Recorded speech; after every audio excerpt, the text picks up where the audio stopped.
G'day,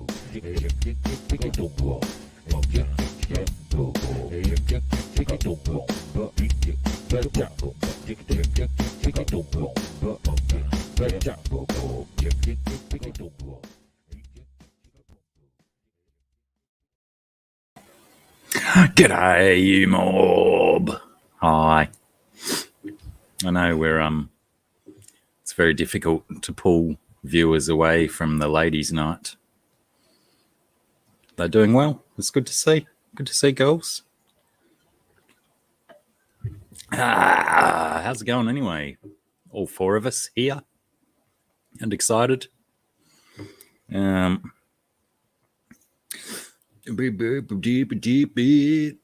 I wait patiently long enough, hang on, I've got to go back over there, don't I? James Hukulak first again, much to S's chagrin. Well done, James.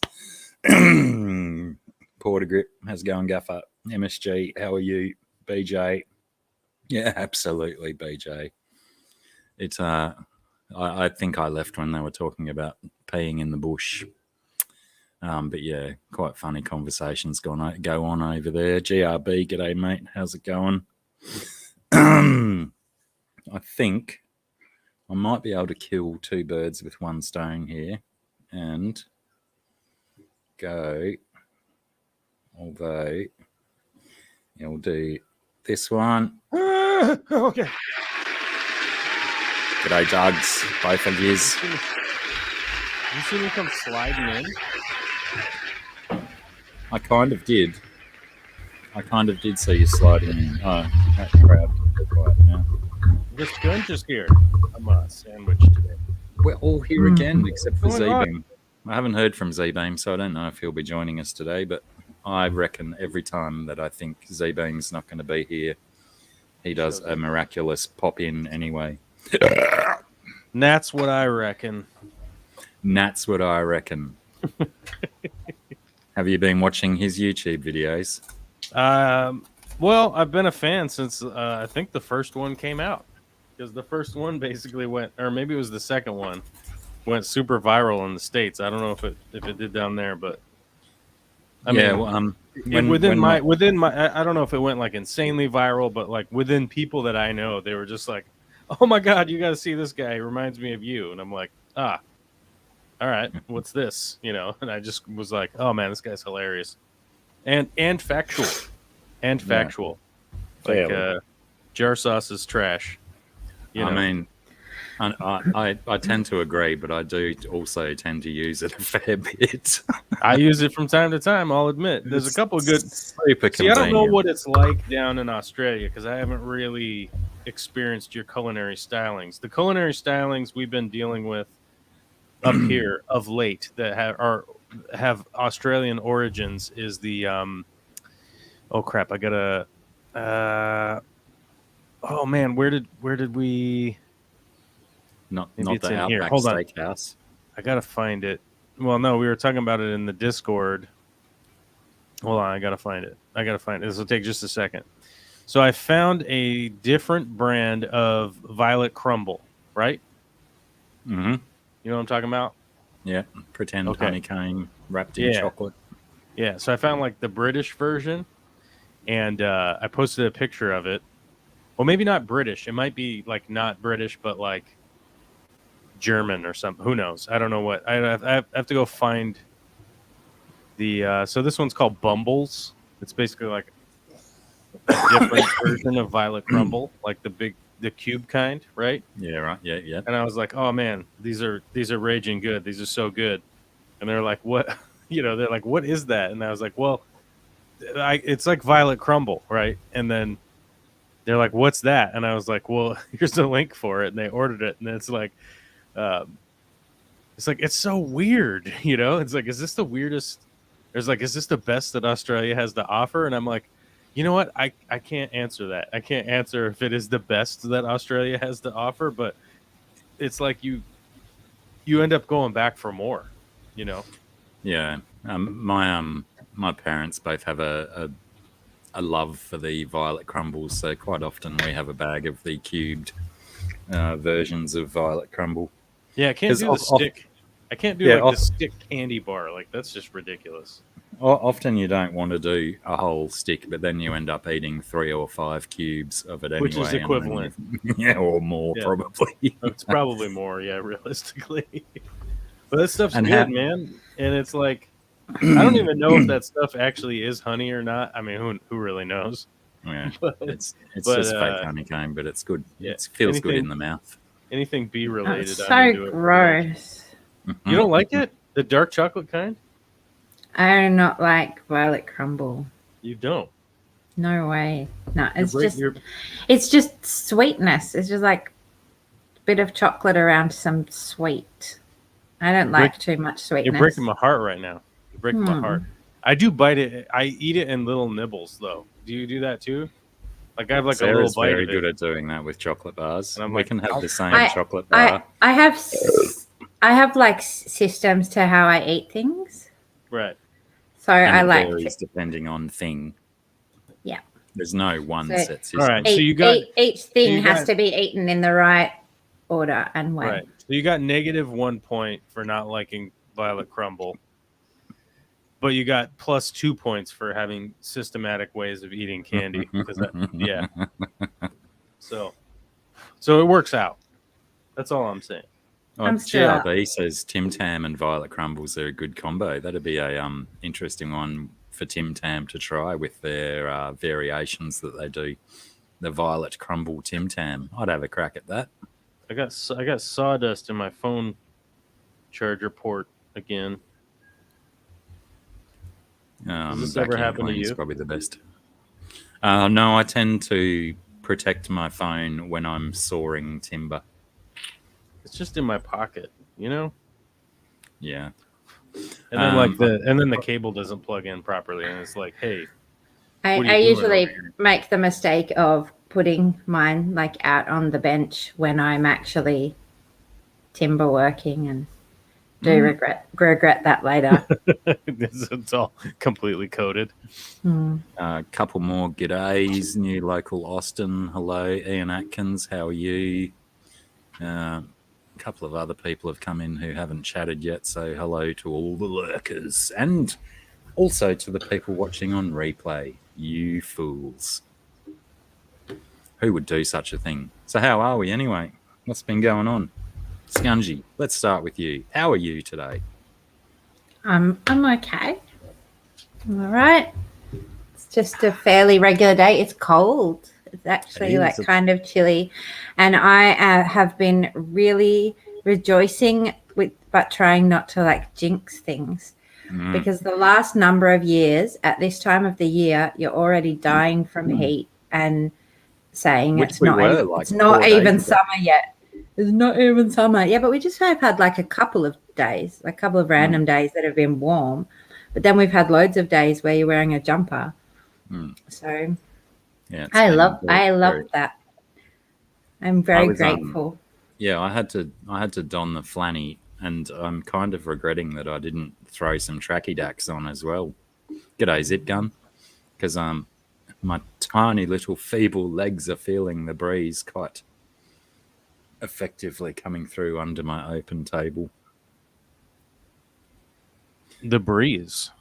Yeah, because it's been raining pretty solid for 2 days, and it's gone back to nice and cold after we had like 2 days of muggy, hot, steamy The muggy weather. heat. Yeah, so it's like a bit of a shock to the system, but at least we got a little bit of prep for what we can expect in November and December and January and February. G'day, Chirish. Did I say hi to Zipgun? I think I did, but have a second one for free, Zipgun. Woo! Bargains. That's a second one for free. No extra cost to you, my friend. I like it.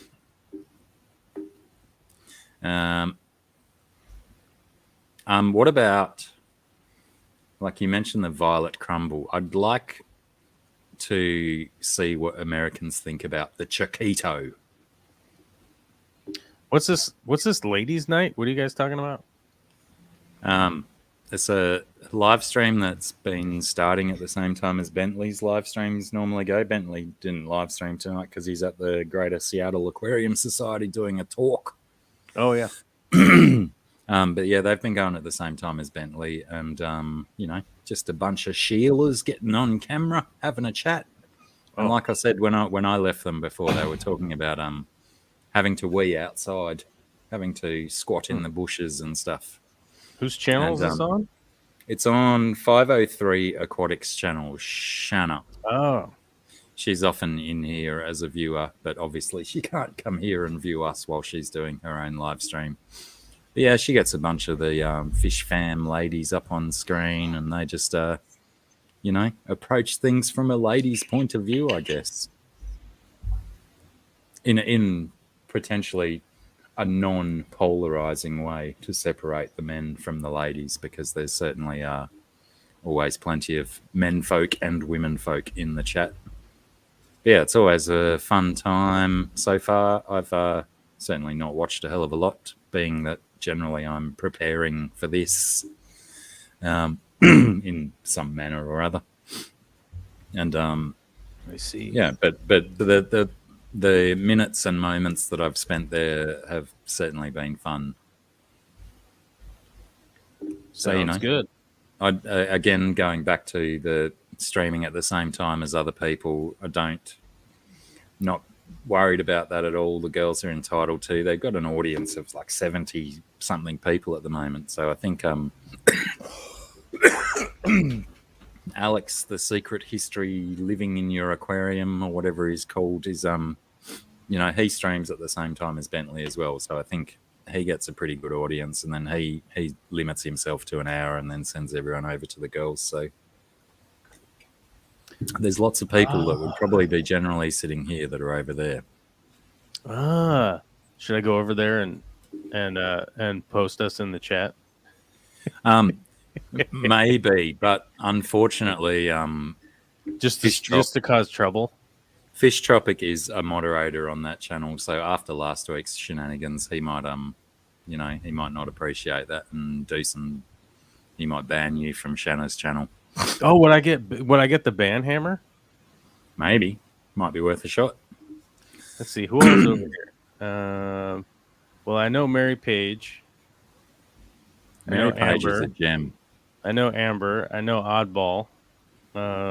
Yeah, how's Haley's hairdo going at the moment? That's wild.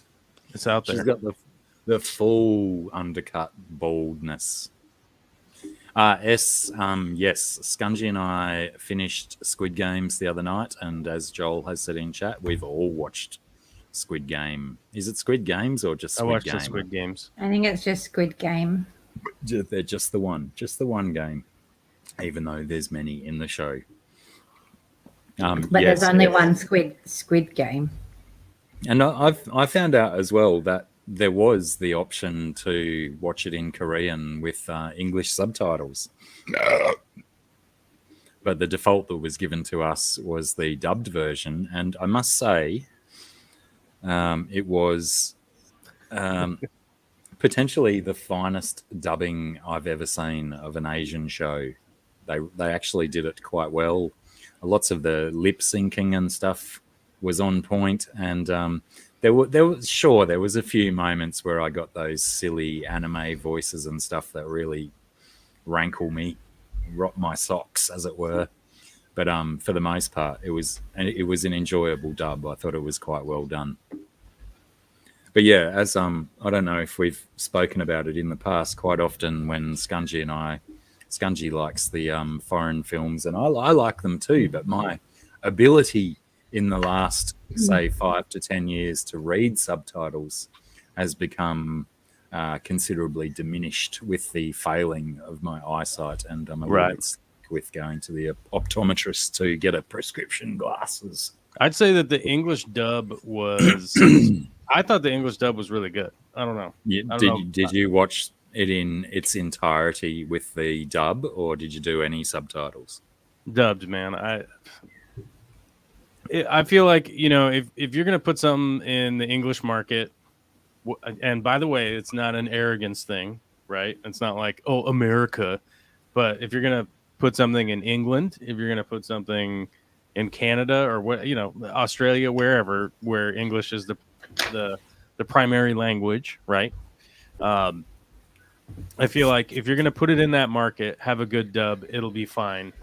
Scungy and I were talking about this one day that I don't feel like I lose a lot from the dubbed version. I mean, I understand like there is that cultural swing, you know what I mean? That you're losing some of the cultural affectation or whatnot. But I also like everything in my mind is like super exaggerated anyhow. So like, I feel like I feel like if I get the lower English dub, then it translates in my mind at a heightened level that it balances back out. Fair enough. I think that's what's going on. Because I watch so much anime stuff, I just feel like whenever I watch anything, like I feel like whenever I watch anything that's like dubbed from, Korea or Japan or anything like that, I feel like I'm ramping it up in my mind already. Oh, that's no good, GRB. Where's she at? She close to us over here? Or is she down south? GRB's sister going through chemo. That's no good. But, it's better than not doing chemo, I suppose. But, yeah, I always, whenever I think of dubbed films, I don't even think of Asian films and shows so much. I always go back to the old Terence Hill and Bud Spencer movies. Do you remember them? They were Italian-made movies, and their dubbing to English was always so poor. But the movies were always so funny and great. And always rated R, just for lots of fist fights, because there was always millions of fist fights in the movies. I will say that might be an exception to, because I do prefer usually the original audio, if possible. But then there are some movies, I think, particularly, I suppose the ones that I'm thinking of are Asian ones, but I love it when it's just really terrible, where it's terrible dubbing that adds this level of humor to what you're watching. But if it's something that you're actually watching for something that it's giving, I really enjoy hearing the inflections and differences that, come with it. Yeah. Right. Yeah. Yeah. See, the thing is, like, I get where you're coming from with that. So like it resonates in my mind. I'm like, yeah, that makes sense. Also, I'm like, I don't feel like reading so much. So I could just like do that in my head without like having to read. Because I feel like I miss a lot of the action. I guess I could watch like a drama. I guess if I was watching like a very slow moving romantic drama between, the lady of the house, whatever, and her suitors, I think I could probably get down with the subtitles on that, because there's not a whole lot of karate chopping or people's heads exploding and whatnot. But like, but then is it worth watching? But it's almost and how much processing do you really need to do of that dialogue? the slow moving bodies. Oh, BJ Palmer's familiar with Bud and Terence as well. Man, we used to watch a lot of their movies as kids. I find though, if you're regularly watching, like, it depends on the language, because even though you might not understand the language, I find that when I'm regularly watching films within a certain language, you start picking up on a lot more, even when it's just subconscious. Like, you can tell what they're talking about and what their feelings are, because you've been doing it more regularly. You're becoming more sort of just intuitively connected without even necessarily having a great knowledge of the language. Right. But just enough times of the one language. And so you're not having to like read the subtitles quite as like intently. Yeah. It's easy enough to sort of glance down at them from time to time and still get the whole feeling of the movie. Yeah. G'day Terry as well. And Terry's mentioning the spaghetti westerns, which were obviously famous for their dubbing styles and whatnot. It's Italian movies mostly made in America, done in Italian, and then dubbed with amazing lack of precision with English voices. Yeah. The wildly terrible dubbing. If you want to experience some really regular bad dubbing from the 70s and whatnot, just watch any Sergio Leone movie pretty much. Oh, so Most good. of them are just dubbed fantastically. bad, but it's just that's one of the reasons why they became so famous, probably. Well, yeah, but you just watched The Good, the Bad, and the Ugly trio, right? I've got to do them again real soon. Did Yeah. we work out the order? Actually, any streaming service that you find them on, I think Flix is one. I don't think it matters. Yeah, true. Like, they're all independent stories, and they're all independently like good. I mean, obviously, they follow a timeline, but it's not like none of them. The chronological never really order is the crucial part of the story. There's no real like resolution at the end of any of them. It's just like true. And that was Wednesday. You know, we're like, fuck, man, Wednesday was intense. Like Wednesday was rough back then, dude.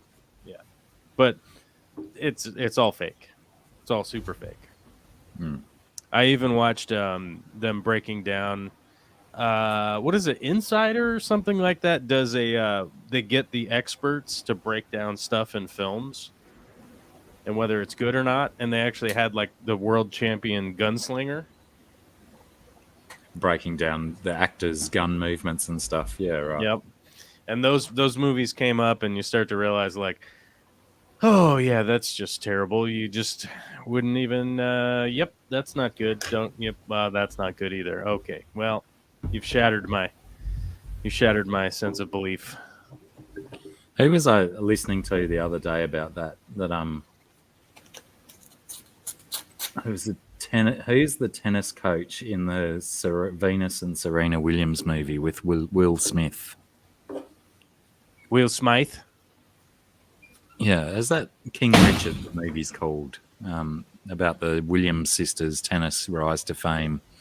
And the far out. Anyway, whoever plays the coach, I was listening to him on a podcast the other day, and he said that that he, went and did tennis coaching and stuff because there's nothing worse than, watching a movie with a sport or something else in it, like say a musical instrument, perhaps, where the actor hasn't actually put the time in to learn the chops of whatever they're supposed to be acting as, and then the world just picks them apart for it. I was so pissed off because as a kid, I used to watch Inspector Gadget, and then they brought out an Inspector Gadget movie, which I've never seen because I saw an interview with, is it Robert Downey Jr., who plays Inspector? Okay, that's good because I think I kind of like Robert Downey Jr. Anyway, he was saying, whoever the guy is, that he'd never seen any Inspector Gadget. He never watched the original cartoons before he decided to take on the role. And, yeah. Because I can be funny about things like that. I just went, that's it. I mean, I'm sure it was probably a shit movie anyway, but it sparked because I was like, oh, some memory of my youth. And then he was like, never watched it. Right. Yeah, well, I was the same with that because it was I didn't want the movie to ruin the cartoon for me because I loved that cartoon as a kid. And, me too. Also growing up watching reruns of Get Smart, it was great to hear Don Adams' voice in something else other than Get Smart because I always found him incredibly funny. Do you have your tickets for Dune yet? My tickets for Dune? No. What's the release date? End of the month, isn't it? 22. 22. That's not 21. Too far away. 21. That's wait. Will that be the same here? I think so. I think it's worldwide. Probably. Yeah, I think mostly when movies are released now. Sometimes they're released in Australia before anywhere else, but I think that's just got to do with clocks and stuff. Yeah, well, yeah, I mean, I think technically, I think it's like, the 12 hours before or something like that, but yeah, I think that's a worldwide one. I don't think that one's like, hey, it's only in the States or whatever. I think that one's worldwide, but I'm excited. We got our seats. We get to see it in the big theater. I guess COVID regs, but whatever. Yeah, so the theater that we go to where we see movies, we go early morning. I don't know. Yeah, we spoke about that last week or the week before that's your preferred time. So you can. So we're going to go see it at like 10 a.m., which is like awesome because I think it's 2.5 hours or something like that. I think it's a longer run time. But you know, it's great to be able to go Chatty. see it and then go do something else, you know, with Yeah. Vicky. Because if we go at night, man, it's like, you know, you're wiped out. Olivia's asleep when we get home and all that, and it's not that great. Yeah, go watch But, a film and then do lunch or something. But the theater that we go to is assigned seating. Uh-huh. So you like buy your actual Awesome. seat. And so I think they're doing like row, not a row, row, not a row. I think that's how yeah. they're doing it or something like that. So it should be I think fun. the only thing they've put in place with cinemas down here is 75% capacity. Oh, right. What they were so doing, difficult to work out. or at least I only know the one that we go to here, which also has assigned seating, and they were doing just like a chair between. So if you book as a family, you can sit your three together, but then they had chairs between, but each row still had people in it, but they were just blocking out a chair between everyone. Oh, yeah. It's not a great distance, really. Yeah. Yeah, you're kind of like, huh? You know, I don't know. I think with regard to that, most places of business realistically are just minimally, you know, fulfilling their obligations. Whatever the red tape says, they do that, and they just oblige. Yeah.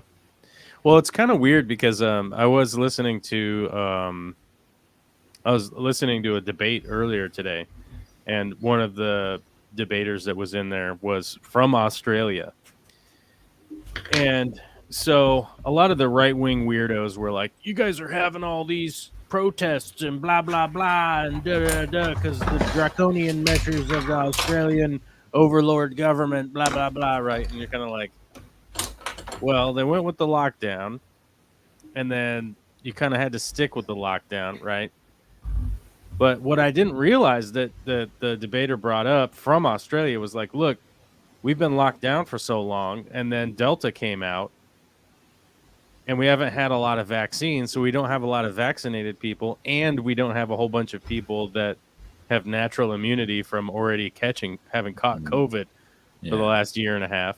So they got to like try to vaccinate and catch up before they like reopen for international and that kind of stuff. And I'm like, oh, that actually does make sense because, yeah, there has been a lot of people that have already caught COVID in the States, which is wildly unfortunate. And I don't mean to be laughing about it because it's over 725,000 or something now here, which is abysmal. But I hadn't thought about the fact that like there are a bunch of people who have caught it here and have that immunity, which you guys don't have really any of that going on.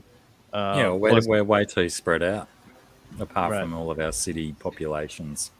Hello, And Mary we've- Kate. I hope you And got we've all okay. just been locked down. As soon as they have any cases, they made everybody locked down. Yeah, that was the thing, is that they mentioned that they were doing the lockdown so much that like there isn't a whole lot of natural immunity people, you know, which I don't know. I feel like it probably was, you guys probably went on the better route, as long as like, you know, now that you have vaccine available and people are getting vaccinated and stuff, versus the 725,000 dead people.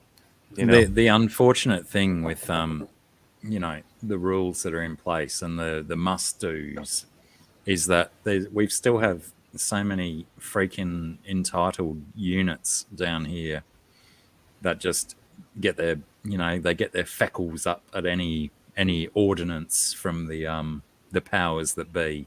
Right. So, you know, there's always going to be one dickhead who just can't flex a little bit and go, okay, I'll do this thing, because they just, you know, they all think that their way is best and stuff. I'm just so sick to fucking death of entitled humans. Well, so speaking of entitled humans, I have a anecdotal personal story to tell you. So I think I mentioned that I had that, like, there was somebody's dog was on my porch a while back. Did I mention that? Did I tell you this story? I don't remember that. I think I talked about it on my live stream, but somebody's large breed dog was on my porch one day, And this is like right after I had my eye surgery, so I was being a little precautious, right? Like I don't want to deal with a dog. And so I'm like, I open the door, there's a dog standing right there that's like, then my dog starts barking, this dog starts barking. I'm like, F this, and just slam the door. It's like, whatever, the dog will go away, right? The dog will leave. I go and I eat some food. 10 minutes goes by. I'm like, all right. I go open the door. Dog's still there. And I'm like, why is this dog on my porch? So I'm like, is your dog female and neutered? Is he coming because he wants to rumpty? I don't know. No, this dog is out of control. So I'm like, you'll find out throughout the story here. Okay. I'll be So patient. my dog is female, but she is neutered and she's old. I don't know any male dogs wanna hump. Want to You know, take a sniff of that whiff? Yeah.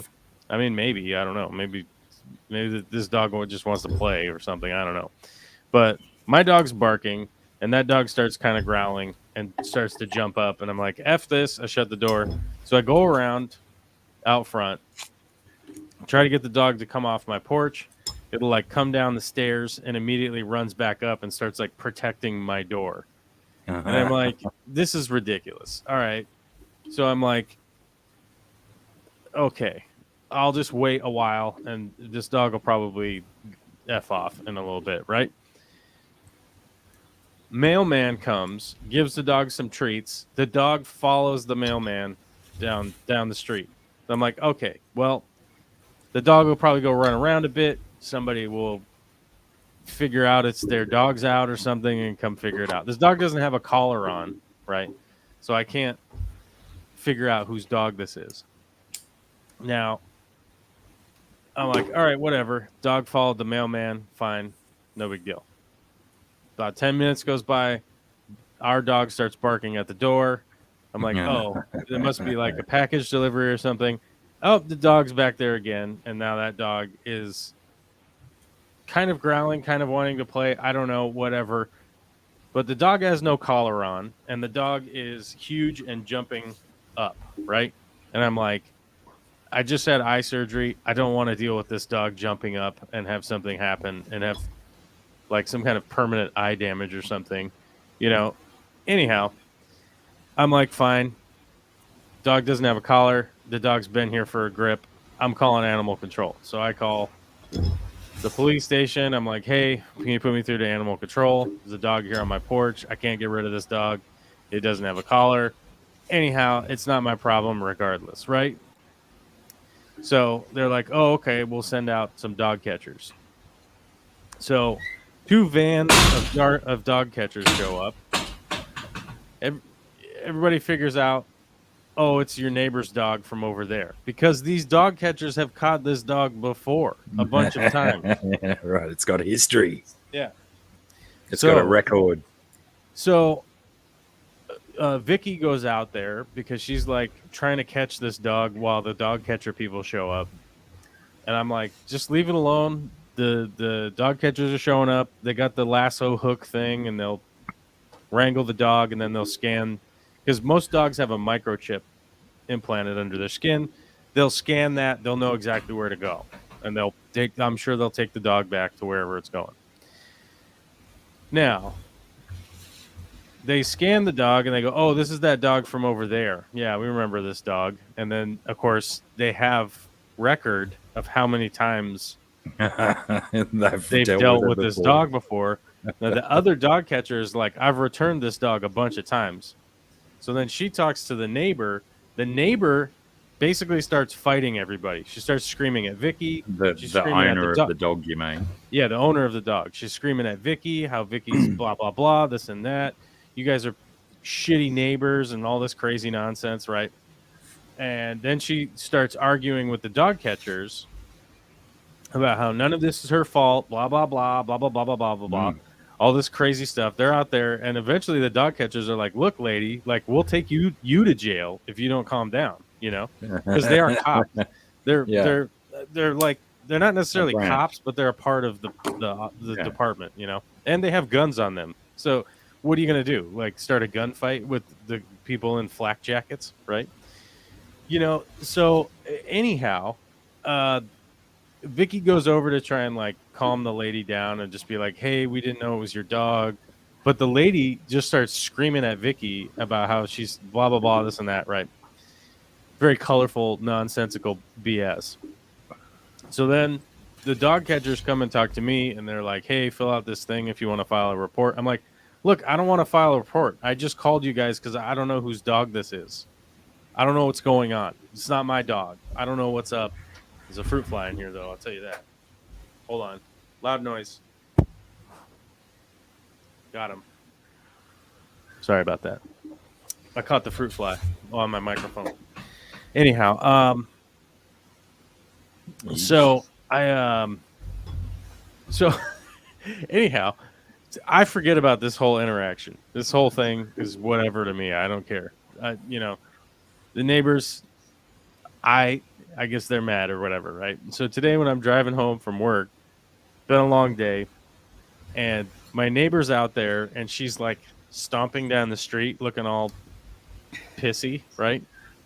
And she's got some kind of thing in her hand that looks like a big poster. She runs out, she comes up, and she leans it up on her fence in the alley, and it's this sign that says, like, I don't know, I should have taken a picture of it, but it basically is like, our neighbors are trash, and blah, blah, blah, and if your dog gets out, they'll call the police, and this and that and the other thing, and these guys they're a couple of Karens over here, and they're too much of a pussy to bring my dog back, and it's like, I don't even know it was your dog, okay? Like, so apparently Vicky went out there, and there was quite the altercation tonight between Vicky and my neighbor. But the funny thing is, this lady is claiming that it cost her $1,000. Apparently, she got fined $1,000. And so I went to look up the code, the municipal code in the area here. So the first time your dog gets caught, it's $25. The second time your dog gets caught, it's $50. The third time your dog gets caught, it's $75. The fourth time, it's $100. So you can see how insane, how many times this dog must have been caught by the dog pound to get to $1,000. Yeah, $25 at a time. Yeah, I'm like, 20 bucks, I said. So this lady is claiming that this is all our fault or whatever, right? They have like no fence for this big ass dog who goes insane whenever you walk. I mean, whenever you drive your car past this property, it's like attacking the fence and trying to jump over it and barking and going ballistic, right? And it's like, how is this my fault? Like, at what point is this interaction like my issue? Like, how is this my deal? It's like, I think it must be the standard for irresponsible dog owners to blame everyone else for their dog's problems instead of actually introspectively realizing that they're a shit dog owner. Right. It's just like, I called the dog catchers because I'm not a dog catcher, right? But Also, they are. If a beast of a dog, you're not sure how it's going to react to you or what it's going to do. Also, I don't know how it's going to react. I don't have a leash on me. I don't have a dog collar that fits this dog. Like what? What's weird? You know who has all that stuff? That lady? The dog catcher has all that stuff in their dog catcher truck. They come well equipped. They have all the equipment. They're going to get paid for it. It's like, it's what they get paid to do. Like, hey, there's an animal on the loose. That's my job. And then they drive off in their Batmobile going wild in the streets, going to catch an animal that's got loose. I don't know. But pretty funny. Yeah, we've had a few irresponsible dog owners in my town in the last week or so, because we have a lot of people in my town that take their dogs to the shops and whatnot. And there is a leash order or a leash law in this town that if you're out with your dog, it must be on a leash. Right. And the entitled, awesome humans Right. choose not to obey that I'm law. sorry, and they're just too free spirited, love. They just don't want to free-spirited, be yeah. be Yeah, let's go with restrained by all of those free-spirited. rules. Right. Entitled. Yeah. Well said. Not yeah, my there's been, dog. There's Not been my dog. a couple of kids in the last few weeks, and other dogs have been attacked because these people don't train their dogs. They don't teach them how to behave around other dogs and around people that they don't know. So these dogs are doing stupid, ridiculous things, which is no fault of the dog. They're just being a dog. Yeah. It's completely 100% to do with that irresponsible dog owner who doesn't want to accept that they are responsible for another life form. I mean, especially when you're talking about it's like $15. I mean, it's like $5 or $8 for a dog collar, and it's like $5 or $8 for a leash. You know what I mean? Like, we're not talking about like some kind of monumental amount of money here, like $1,000. No, essentially it does. Like, it does come back man? to that free thinking aspect of people. Right. Yeah, I don't know. It's super weird, dude. Like, I'm just like, so now the whole situation, and we're like feuding with our neighbor or something, and I'm just like, what? It's your damn dog, man. Like, figure it out. It's not my problem. But now I guess we're all in a tizzy now or something. I don't know, but see how it goes. I guess we'll see how it shakes out. But I guess she was screaming at us that we're racists and that's our problem. And it's like, how's that possible? That lady's white. Like, I don't know. I guess maybe she thinks she's not white or something, or maybe she thinks we're not. Ooh. Maybe she's just a very, very harsh racist herself, and that's her go-to to deride other people. It's a real self-own. Yeah. Yeah. So GRB mentioned something earlier. The sister's been going through another round of chemo, etc. I got my head shaved again in support. Breaks my heart to be the opposite side of the country and not be able to help. I can tell you from like a personal standpoint. So my spouse before Vicky, we went through breast cancer, and they got the lymph nodes removed and then went through the mastectomies and all that. And I don't know how to help anybody in that. I mean, I try my best, and I'm saying that like geography might not have anything to do with being able to help out. I think just supporting and reaching out and being somebody that can be there emotionally and whatnot is the best you can do. Because it's like the level of like trauma and pain and everything that she was going through, like I couldn't even relate to it, like. So I think if you're there as best you can be emotionally, that's like the best that you could do in that.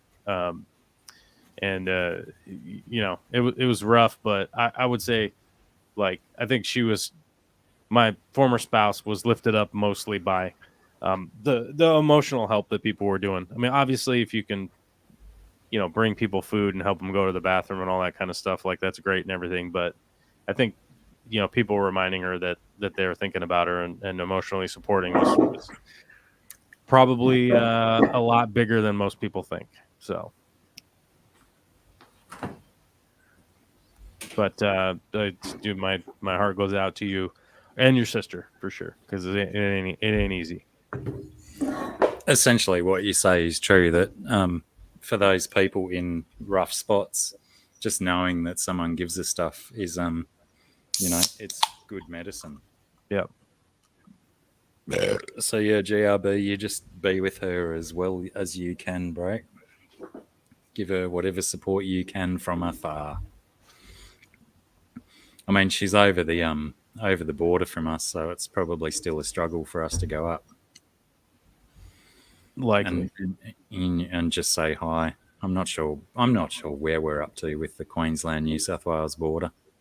Well, one of those hard things was too is that, like, when you're really going through chemo and stuff, like, you don't want a whole lot of physical visitors.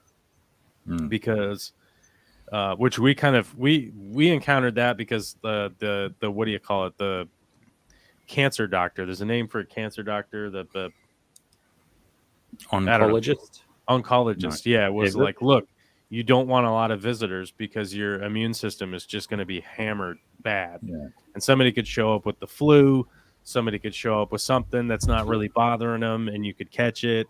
You know, I mean, even back, this is way back. This is way back before, you know, maybe 12 years ago or something. And we were wearing masks then because it was like, you don't want to catch anything from anybody while you're going through chemo and stuff. So I think maybe that was a contributing factor, is that like you don't want to have a ton of physical visitors. You know, you are so physically drained and all that stuff that probably it is best to be able to talk on the phone though, while you're sitting there, so you don't have to be totally like in your head. You know what I mean? So yeah. And you also, chemo knocks everyone around big time, so you might be very self-conscious about what you look like, how pasty and sunken your face might be, etc. yeah, all that stuff was it was intense, man. A couple more hellos to do. G'day, Scotty, Alien World Aquatics. James Hukulak might be what's that saying? Poking the bull, poking the dragon, by asking if S stands for snail. S obviously missing out on first off the post again. I think James is doing a very, very subtle dig at S for being a little bit slow off the mark. Joel G, Joel Point 2.0, g'day mate as well. Yeah, chemo's a rough trip. Oh, Geek Boy as well. I missed you, Geek Boy. Hola, mes amigo. I've had this kookaburra hanging around all day, and kookaburra is generally quite white. This guy's brown AF. Looks like he's been swimming in mud or fell in the mud or something. He's absolutely filthy. Riley, g'day, Fish Keeping Jamaica. Good to see you in here, man. Welcome. This kookaburra looks filthy. I'd like to grab it by the throat and give it a wash, but he won't like that very much at all.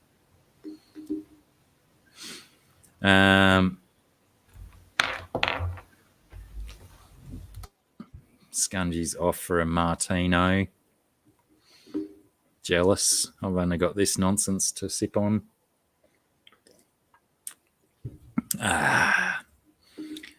What else was I going to say? I can't remember. I don't have anything else I was going to say. But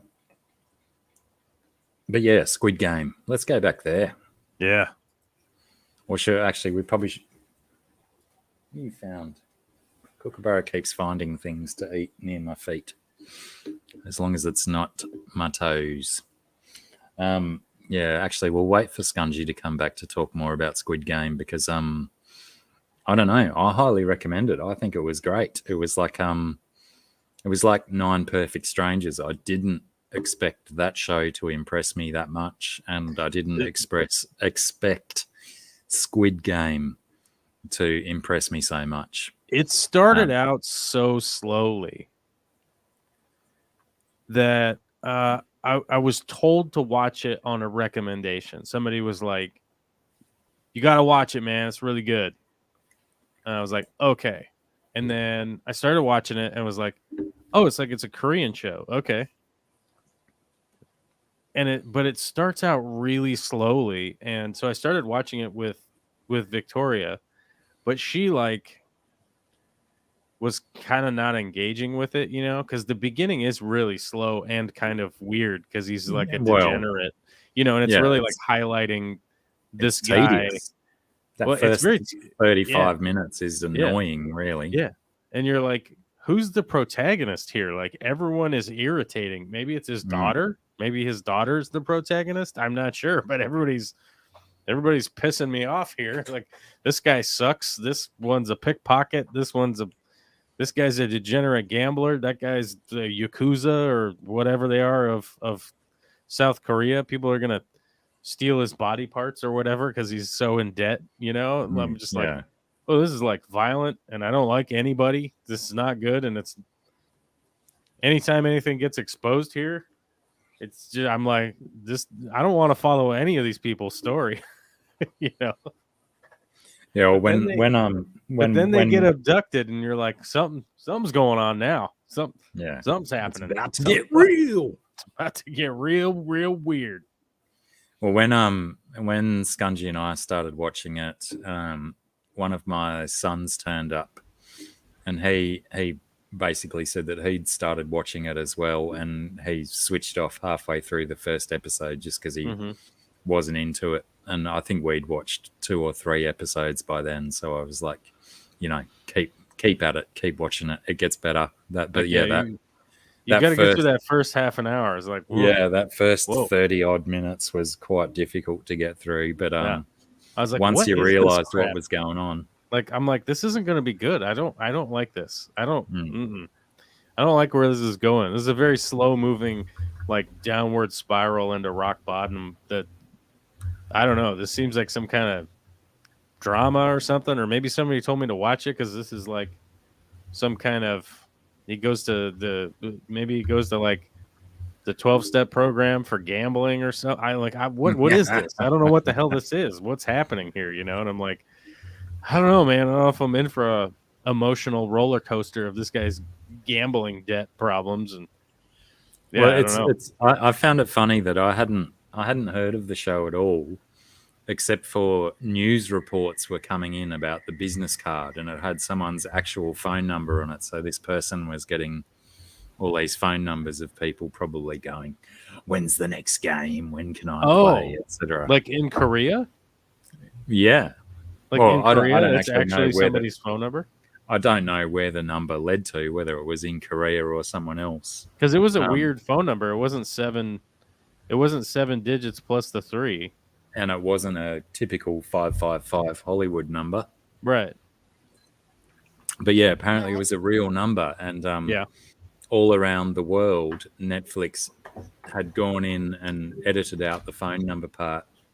But it's apparently Netflix Australia being a little bit, even though we're ahead of most of the world on the clock, we're still a little bit behind the time. So the real number was still in the Netflix Australia production.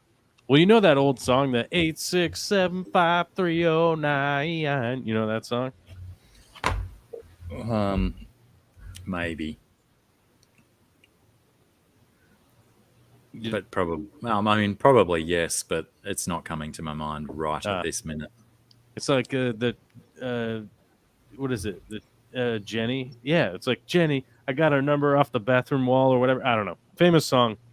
Turns out that was actually her phone number.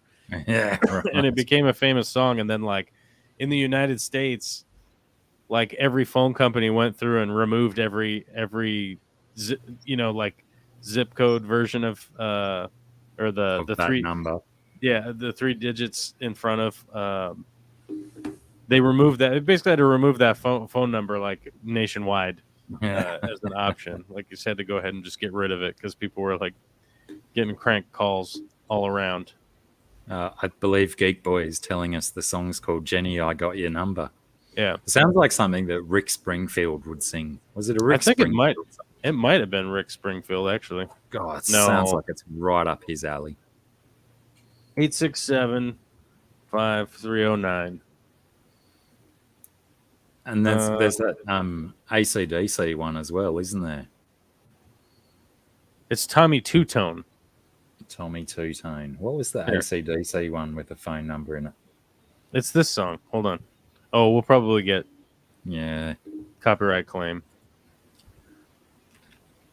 Well, I'll tell you what I can do. I can copy it.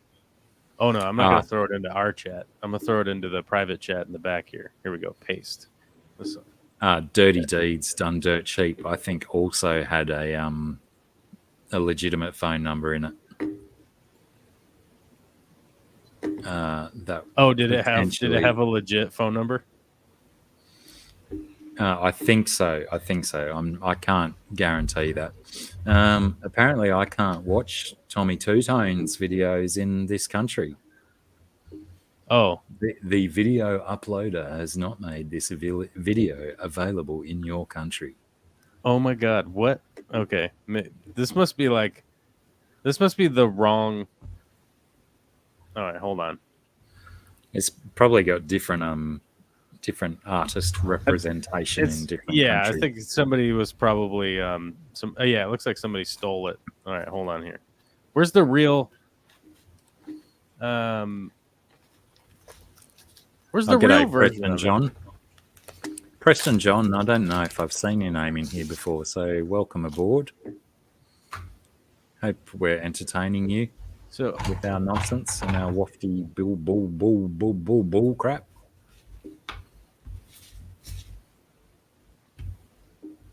oh, this is weird. Oh my god, autoplayer, get out of here. So Wait, who what do you mean by I'm glad Snake Eyes made it into the movie? What movie and which Snake Eyes? I'm confused.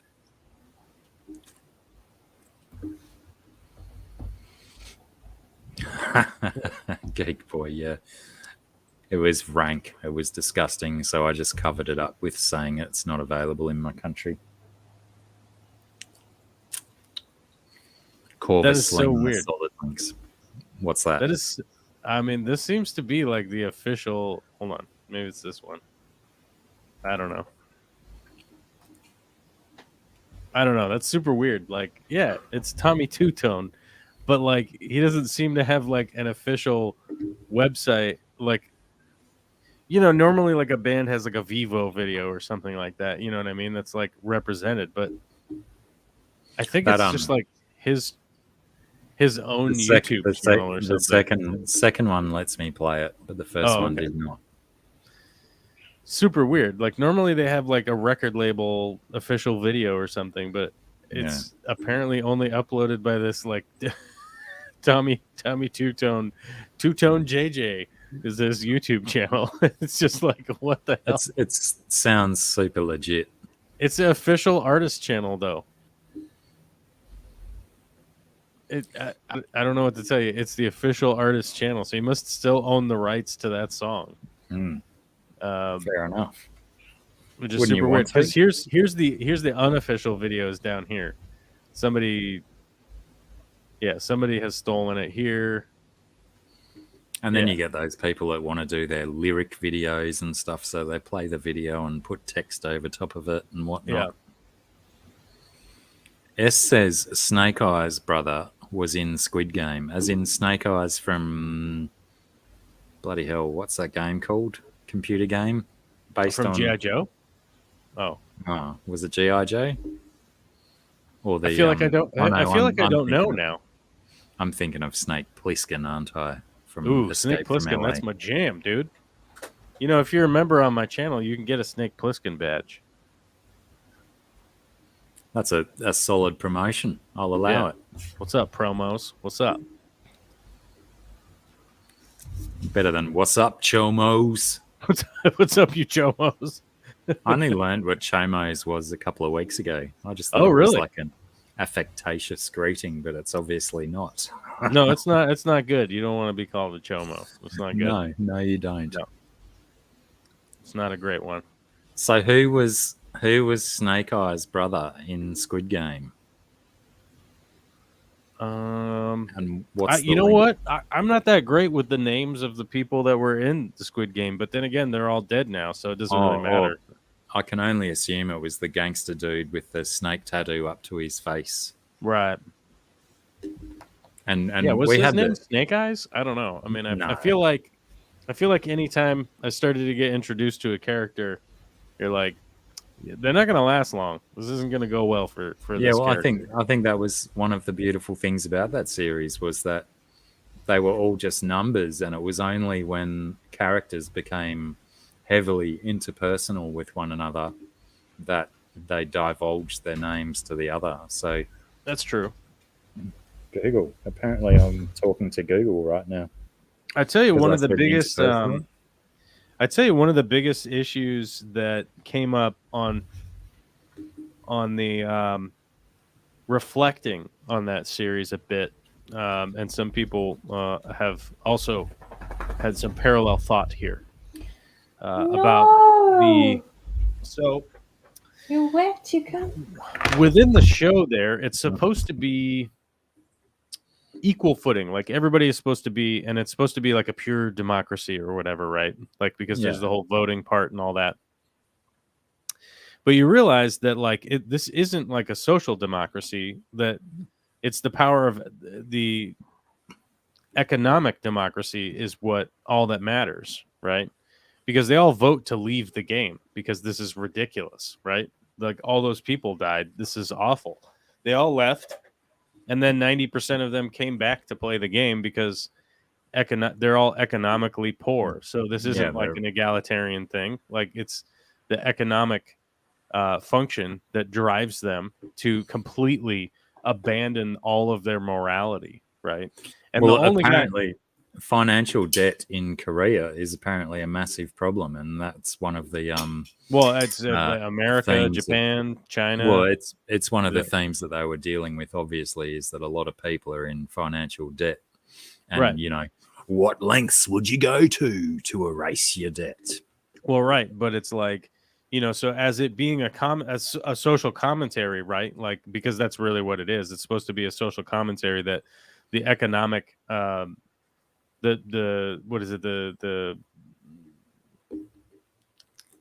you're economically tied to your morality, right?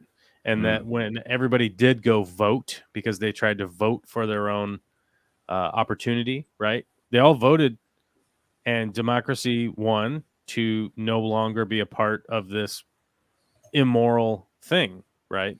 But it was a close vote too. The world outside in economic depression is going to be worse than being inside a game where everybody gets murdered. Yeah. Right. So like death is actually worse, or is actually better than the economic cripple situation. So it's like everyone gives up all of their morals, even the main character, even though at the end he's supposedly like, I won't kill anybody, but he was responsible for a whole bunch of other people's deaths. Yeah. Before that. But at the end he went back anyway. But at the end he didn't really want to kill his friend. Even though he was like trying to stab him the whole time up until that last moment where he's like, I won't just win the game. That guy's gonna kill him. Yeah, it was really like, wait a minute, you just beat the crap out of him, stabbed him, like threw him down in the mud, punched him a whole bunch of times, tried to kill him, didn't kill him, just incapacitated him enough for you to win the game, and now all of a sudden you have a moral moral high ground. Yeah. But then all the other people he's responsible for having died over the last week, right? Are just like, whatever, who cares? Like that wasn't the moral, you know. So like, I feel like it's a fantastic show, but I feel like once you start to kind of peel back the layers, it's like it's more of a commentary on you know, that no matter how you vote, it doesn't matter, you know, like anytime you try to vote for the right thing, it doesn't matter. You'll all just end back here into this economic situation anyhow. Yeah, right. Yeah. I hadn't actually considered that. So I feel like commentary on democracy. I feel like you accidentally put a real nail in the coffin towards democracy of going like, look, this is the one way that you could have exercised your freedom to be like, no, I will straight up choose a way to change all of these people's reality right now while we all make a decision to move forward. And you know what? Here's the deal. Like, when he left the game, he was put out there with the thief, right? The pickpocket girl, the North Korean, and him were out there. And he immediately went to trying to prosecute her, even after she did the right thing to help him get untied, even when she wasn't going to, right? Because he immediately went to the economic struggle immediately as soon as he was out of there, right? I want my money back. I want my money back. I need my money back because now I'm no longer in that game or whatever, right? And then he immediately was going to like put her in jail or whatever. He sold out his mom immediately because he swore on his mother that he wouldn't turn on her if she helped him get out.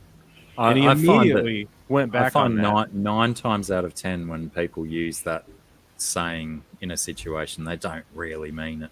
Well, or I swear on my child's life. Those kind of ones. She took him seriously on it, Yeah. enough to help him get untied. Mm. But the opportunity was right there for them to go like, oh, hey, the two of us, we voted to get out. We could vote to like make a change and try and make something right and try to move forward. Right? We're both in this like economic like screw up. We could combine forces just in a platonic way. Like, it's not like, oh, boy, girl, oh, whatever. But they could have like gone, all right, let's try to do something here and figure out like how to work together and get out of the problem. But no, they immediately went back to selfish, to each his own, blah, blah, blah, like whatever. And then who's the first person he encounters? The old man, right? Mm. And we all have watched the whole series, know who that scumbag is, right? And he immediately influences this guy to go back into the game because of his economic problems. Out here is worse than anywhere else. I'm going to go back, right? And we all know now that like he's influencing from a point of view which we know is disingenuous at this point, right?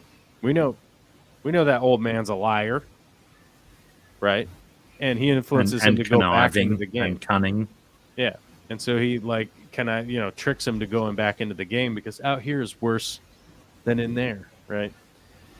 And I don't know. I feel like it's a fantastic show, and I feel like what they were trying to put in there was maybe two layers too deep for the average viewer to really kind of analyze what they may or may not have been influenced by, right? Yeah, true. But it's a fantastic show. I mean, I just 100%. It's 100% amazing, I really hope that it's not one that gets slated for an American or an Australian remake or something. I don't think it will because it was apparent to me that that they're going to do a second season, right? Okay. Right. And the only actor that speaks English is the girl, is the North Korean. All the other ones only speak Korean, so it's like I don't know if you could do the American version or whatever. Like I don't think it's gonna work. I but there already is an American version. It's called The Hunger Games. It has the gal in it with the 3 fingers and she shoots the arrows at everybody. Yeah. Haven't seen it. Never heard of it. You haven't seen that? It's not bad. Hunger Games is not bad. It's not great, but it's also not bad. It's entertaining. I think I've seen bits, but it's never tickled my fancy to watch the whole thing. S says some speak English, I think. I think they all like sort of speak English. The only person that spoke English on Jimmy Fallon while they were being interviewed was the girl. And it was very, very heavily broken. Accent, kind of broken English, yeah. Yeah, I haven't seen any interviews. Like I said, the first I heard of the show was just because it was popping up in my news feed about the phone number. Oh, about that? Yeah, people just told me like, yeah, you should watch it. It's badass, and I was like, I hadn't even heard of it until it was popping up in my news feed, and then Scungy was coming over the next day, and it was like, righto, we've got a show to watch. Well, it popped up on my Netflix, but like, a lot of international stuff just pops up on my Netflix, and some of it I've been like ridiculously disappointed in. So it had popped up on there, and I was like, yeah, I don't know, whatever, and just like kept going past it. Yeah, I mean, what is it, like 6 episodes, 7 episodes? It's just like a really good little run. Yeah, I was actually trying to work that out yesterday as well. How many actual episodes there was, whether it was 6 or 8. I think it was only like 7 or something like that. When I was sick last week, I needed something to watch, so I was like, I'm gonna check this out. And we smashed through it as well. It was hard not to keep watching it, especially when the tug of war episode, Oh, yeah. ended at a cliffhanger, and it was like, oh, we can't go to bed now. We have to watch the next episode because Yeah. it's. But we we need to didn't. know. Oh, that's right. We didn't either, did we? We waited till the next day to do the tug of war. The tug of war one was pretty good. I think I like that one. Out of all the games, the one that makes no sense to me was the Glass Bridge one. That one that one made no sense. That one literally made no sense. I was just like, this is just stupid. Like this is just this is just dumb. Like It's a live or die choice. Obviously, why they gave them the numbers at the start, because you might think going for number one makes you the best, but obviously it puts you in the worst position in that game.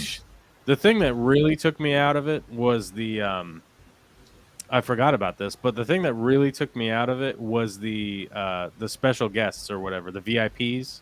Yeah. The VIPs were acted by some of the worst dodgy American actors ever. Yeah, it was they just spoke like, English in the show. Yeah, I mean, I'm like, you could have found somebody just walking around on the street who could have acted better than this. I don't know what that was, and that was like, is this guy supposed to be Russian? Like, what is that? What is that accent supposed to be? It's like 1 second he sounds like he's from Ukraine, the next second it sounds like he's from Turkey. Right after that, he sounds like maybe he's from Russia or something. I was like, what? Who is this? Who's like? And then they're like, that was intended to perpetuate their anonymity, their anonymity, anonymousness. I don't know, dude. Like, that whole part really kind of took me out of it. It was sort of just like, yeah, get these stupid VIPs out of here. This doesn't make any sense. Like, oh, I've been watching from closed circuit TV, but nothing is as good as watching it in person. Like, but hey, man, this definitely needs a rewrite, bro. Like, this is just what the hell. Like, people I'm not keen even to like find scandalously rich people. They don't talk like that. No one talks like that. Like, I'm keen to find out if they dubbed those guys, the VIPs, obviously did their scenes in English, right? But then did they dub them as well, or did they just leave the English parts in? Because I don't know. I would imagine you would just leave it in. I would imagine you just leave it in. The quality of their acting implied voiceover artists, not necessarily proper actors, but potentially because they had masks on, they didn't, they only needed to hire voiceover artists. I would say most voiceover artists could act, realistically. I'm telling you. Those people were either just not actors or I don't know. I mean, I don't know what the alternative is. I really don't know. I really don't know what the alternative is other than those just weren't professional actors at all. I don't know. Maybe they were just random people off the street. Hey, you guys are going to come be in this show. Here's $50. Can you? Or potentially the first dude that they could find of that size who was willing to be naked on his hands and knees on screen.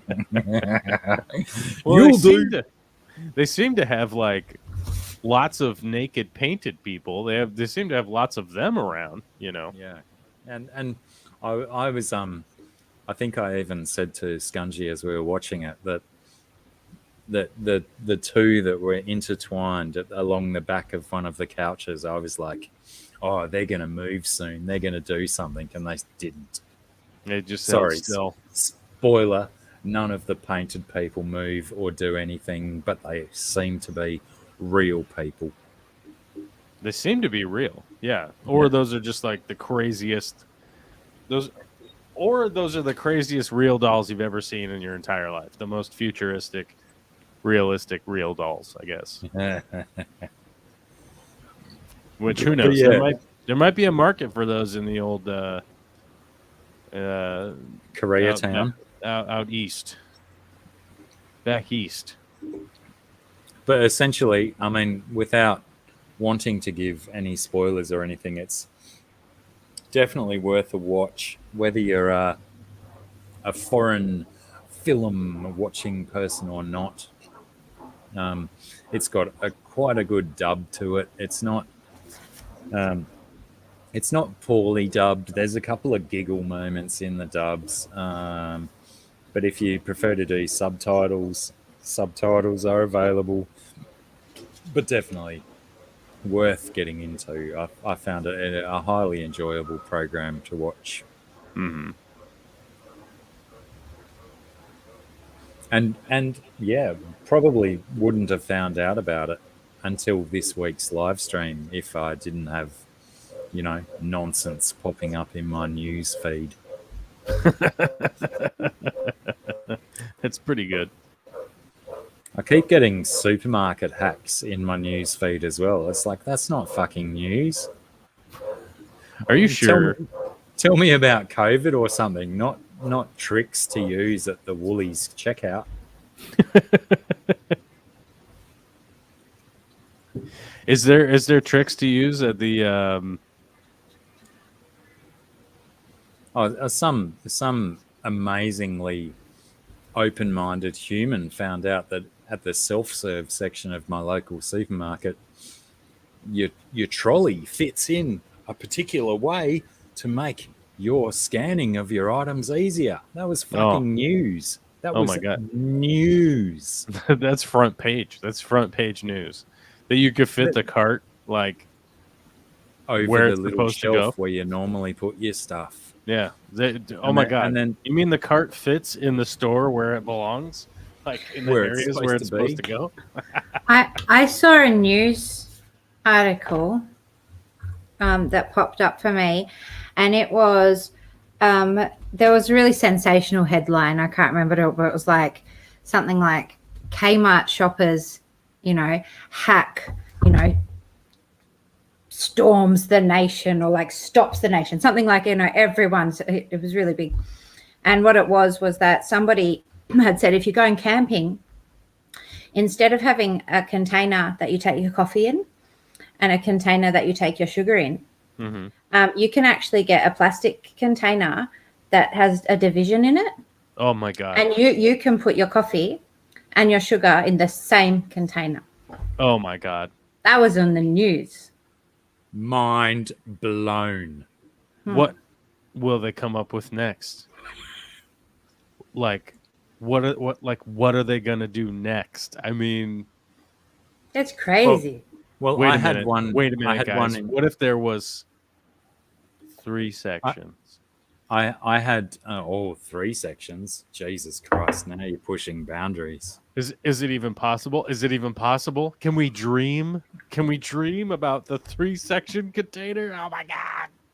I had one pop up this morning in my news feed that says, TikTok user shows us that we've been using can openers wrong our whole lives. Are you sure? Wow. And apparently her method means you don't have to dig around in your can of whatever you've just opened for the lid that's fallen into the middle. It's like, crikey, just buy a can opener that works from the side instead of the top.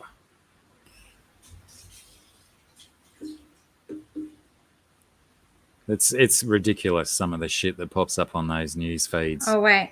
Because I know that I've seen heaps, but another one's just popped into my mind. Another news I thought article you were going to say into about your it, news like, feed. yeah, well, It did, they're all but not coming up just in the mine. news feed. You've been peeling carrots wrong your whole life, right? Turns out they're saying most people peel them like this, like they hold the carrot and they peel like this, and actually you can peel it like this. Oh my God. That's literally what it was telling people. And I was like, I think I do it like that anyway. I bet $1.50 that story had at least 2 million clicks on it. because people are so fucking R-worded that I've got to know how the proper way to peel a carrot is. Fuck, don't even peel it. The good stuff's on the outside. Just give it a rinse, for Christ's sake. Cut the ends off that are a bit chewy. Put the whole thing in there. Who peels a carrot? Fuck, I don't peel carrots. I don't peel them, but I peel them sometimes. Not peel them, but I use the peeler to cut them into salads because it makes nice slivers. Yeah, that's a sensible use of a peeler with a carrot. Not these people who think that they must remove the skin. Goodness me, humans, wake up.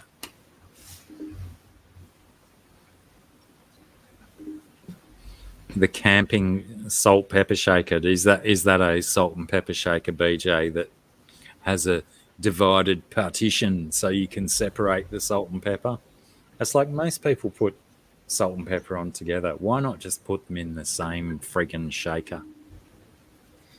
Well, you do want to get your ratio right. Yeah, I suppose. Yeah, as soon as I said it out loud, I realised the folly of my statement. But yeah. They made plastic dividers illegal here. What does that mean, Joel G? You're going to need to elucidate. Tell us more. Plastic dividers being illegal. What kind of government have they got in New Zealand? A tyranny. A despotism. Crikey, I've never seen both Joel and Scungy not react to statements that I made so inertly before. Oh, I'm sorry, I got distracted. Apparently the lady out back drama is like over the top right now. Oh, it's still going on. She's apparently making a whole bunch of crazy signs and hanging them up in the alleyway. Vicky's posting pictures of them.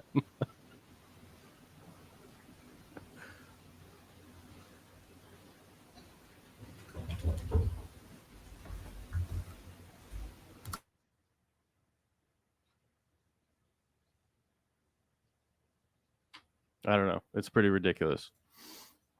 Sorry. It's the drama in the alley. Oh, you froze. Oh, you shouldn't have frozen.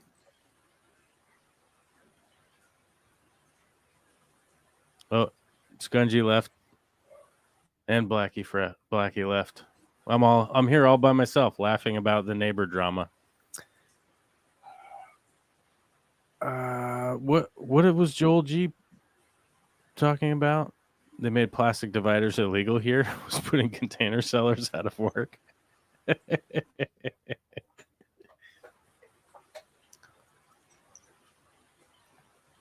Uh-oh. Is it over? Did we leave?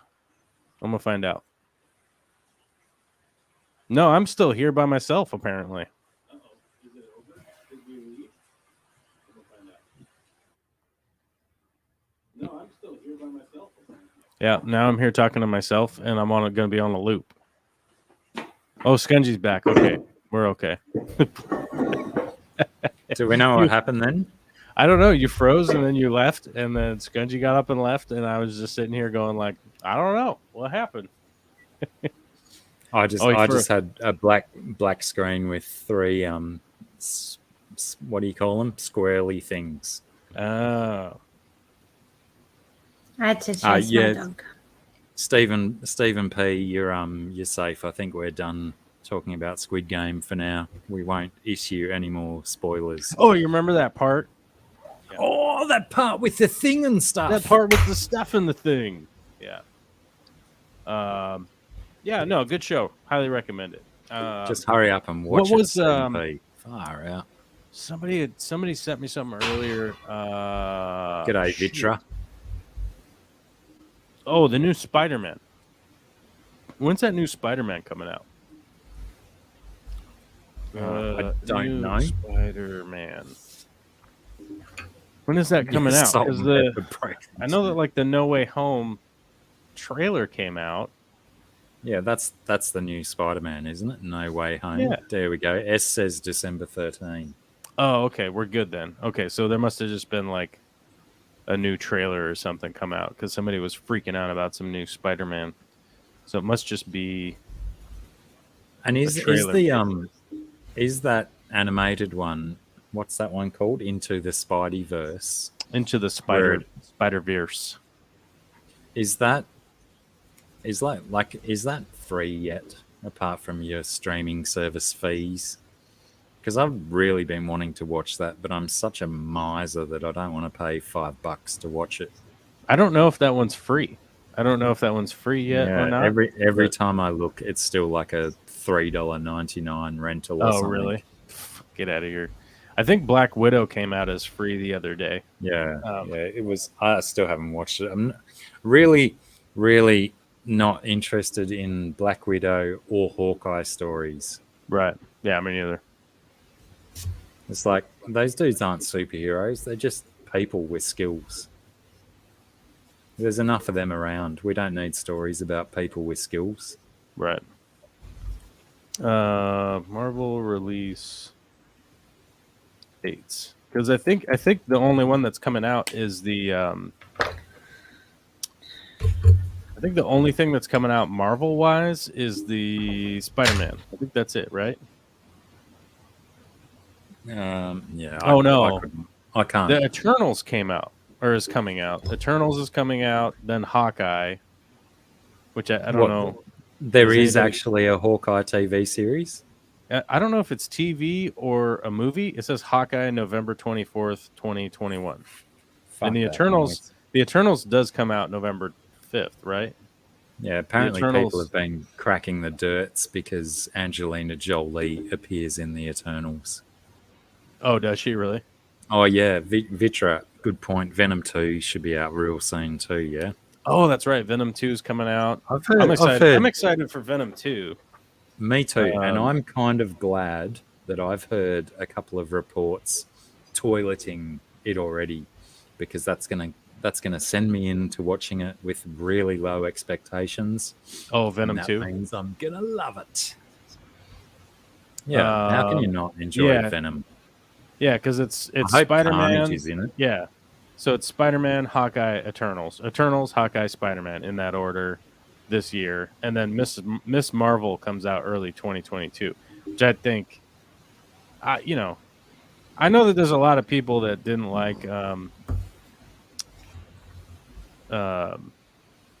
Wait, what the hell is this? Oh, absolutely yes, it's gonna be good. Wait, where am I? I mean, the first Venom movie was fantastic, and it was just, it was a real trudge along film trying to just tell a backstory and what do you call it? An origin story. Oh, the original Venom movie. Yeah. So now that they got all that shit out of the way, Venom 2, they can just launch into good times and fun. Yeah, stuff. Venom was one. Yeah, I don't know. That movie left a lot for the wanting department of like. Yeah, but the struggle is real with an origin story, because you've got so much time to. Well, plus they had to do Venom into 90 minutes. Well, that's the thing. Plus they had to do Venom like outside of the Spider-Man world, the version that we'd already seen in that we all Spider-Man 3 know about. With Tobey Maguire strutting along the street being cool and stuff. No one will ever believe Tobey Maguire can be cool. That's true. I mean, that's how we know something's wrong. They're like, why is he trying to act cool? I bet you he's trying to act cool because he has a symbiote from space inside his body. BJ Palmer asks me, how can I turn my back on the Black Widow? She gave her life for the universe. Oh, the boys. Oh, was it S that brought up the boys the other day? Yeah, and yes, I've been constantly beleaguered by the boys' refreshing news items stuff lately. Have you been refreshing? Oh, it's officially completed production. So yeah, we'll probably be seeing The Boys early in the next year, I imagine. I don't think we'll see it before the end of the year because there's going to be too much other stuff coming out. I don't know, man, because they're Amazon, so You reckon and they just want to smash it out? I mean, as far as I know, there's not a whole lot. Well, because like the next thing on the Amazon docket is the Wheel of Time. That's going to be their big thing coming up here pretty soon, which Yeah, I'm and they're stoked starting. for. I'm a Yeah, huge they're fan of the Wheel starting of to, Time. I'm on like book 6 right now of rereading the series to get ready. I mean, Haven't they obviously, I'll already be a thrown million a, miles ahead of the show, but you know, Haven't they already thrown a preview for or some footage or something out on the interwebs for the Wheel of the Time? Wheel of Time is done. It's Yeah, so they've the already release date. I think the release date is like next month. I think it's already yeah, done. So there's stuff out there piquing people's interests. No. I mean, like their post production's done. They haven't released yet. November 19th. November 19th. But they've started putting teasers and whatnot. Yeah. YouTube There's and little whatnot. trailers and stuff like that. But what I'm saying G'day, is that Kenny. they already wrapped on season 1, and the it's all done, and it has its release date and everything. So it turns out initially I thought it was supposed to be 3 long episodes from what I saw.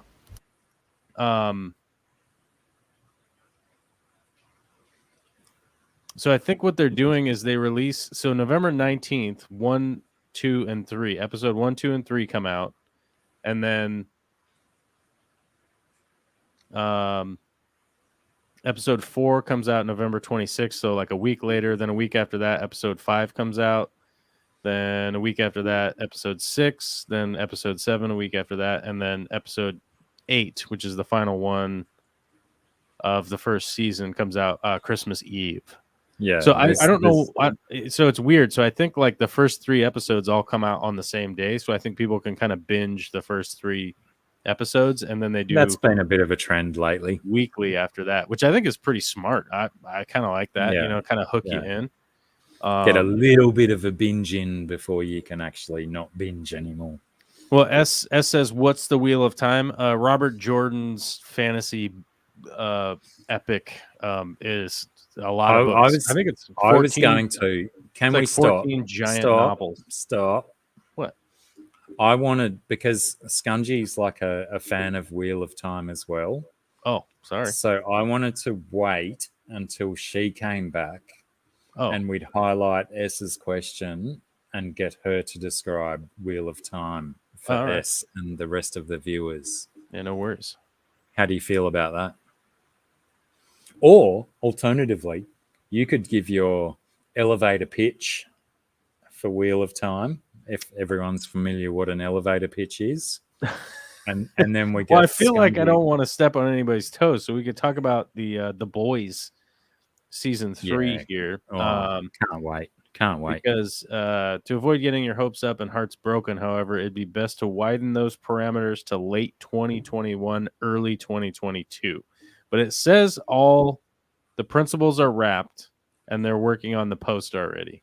So I wouldn't expect The Boys season 3 before, say, February, March 2022.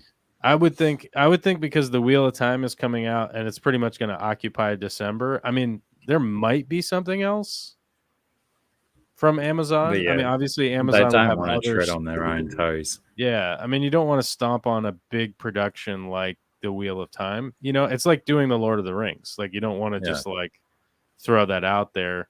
So I would think probably January, February. You know.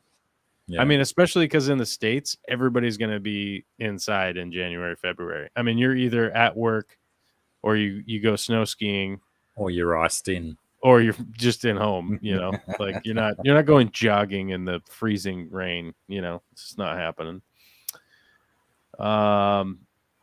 So I think the other one for Amazon would be, for Netflix, is the Ozarks season is coming out. Coming back as well?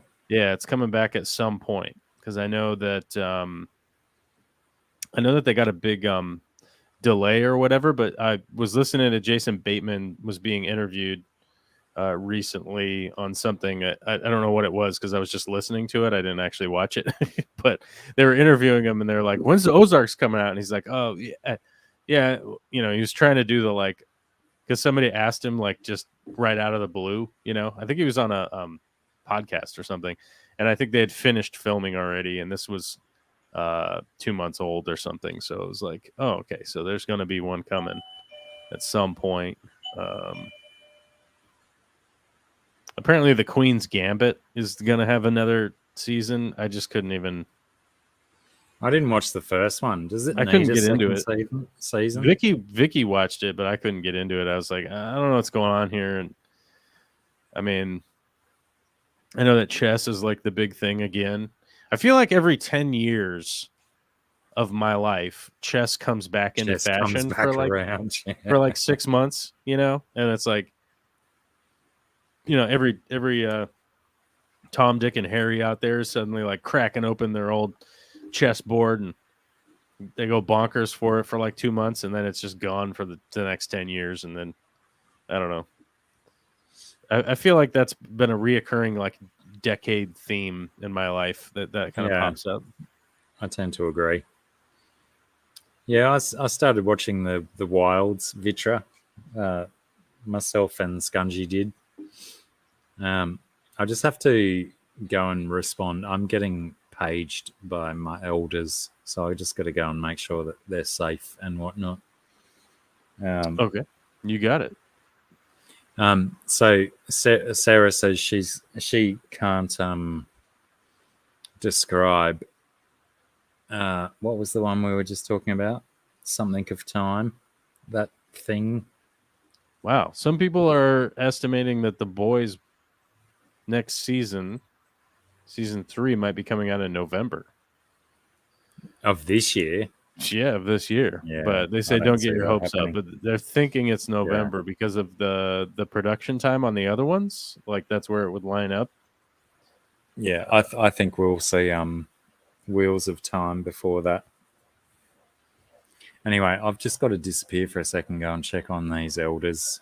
My bell has been rung, so you got it.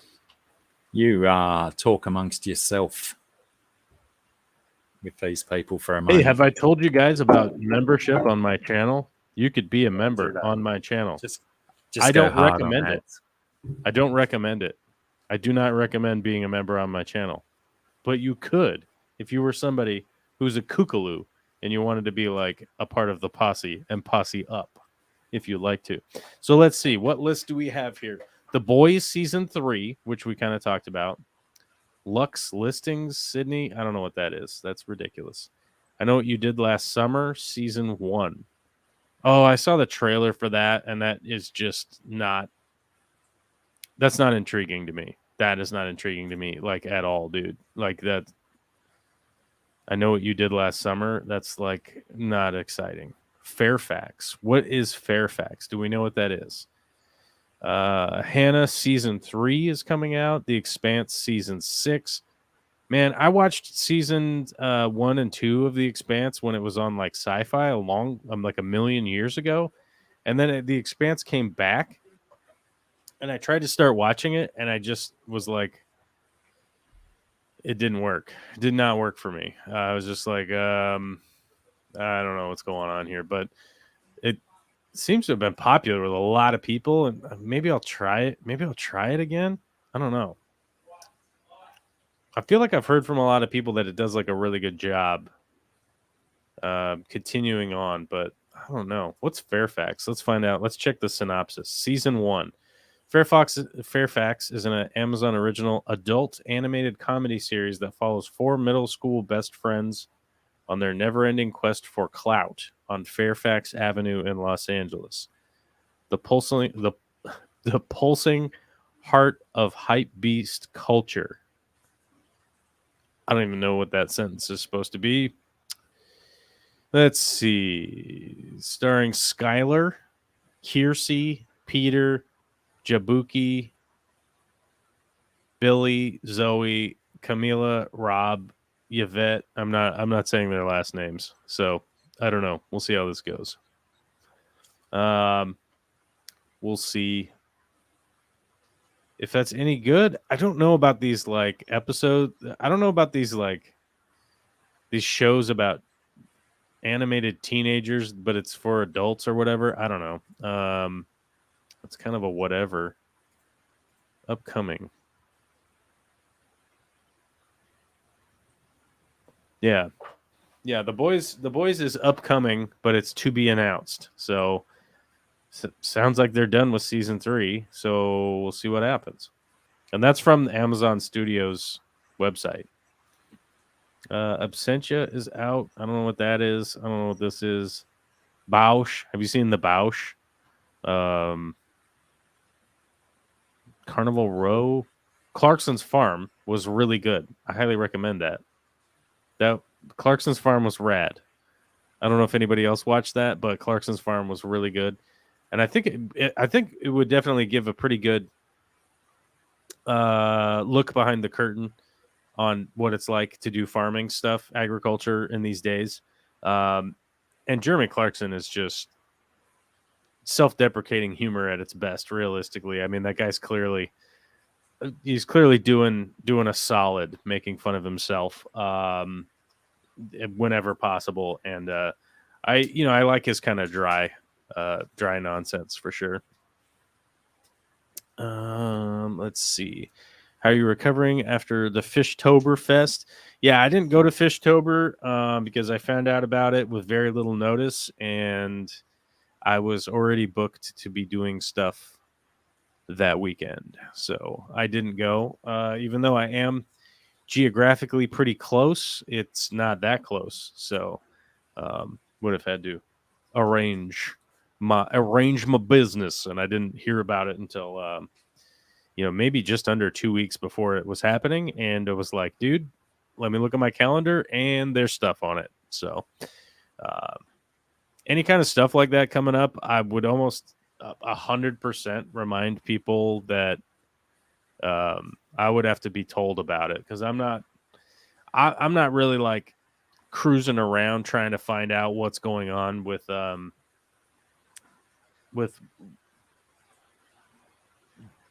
the like aquatics community of the world or whatever. And I don't know.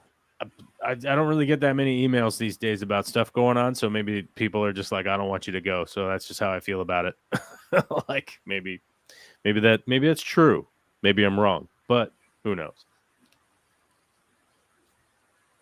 I feel like I've created enough antagonistic relationships with the big sort of popular people that's probably sort of the case, but let's see. Nothing, Steven. He just wants our money and he'll tell us so.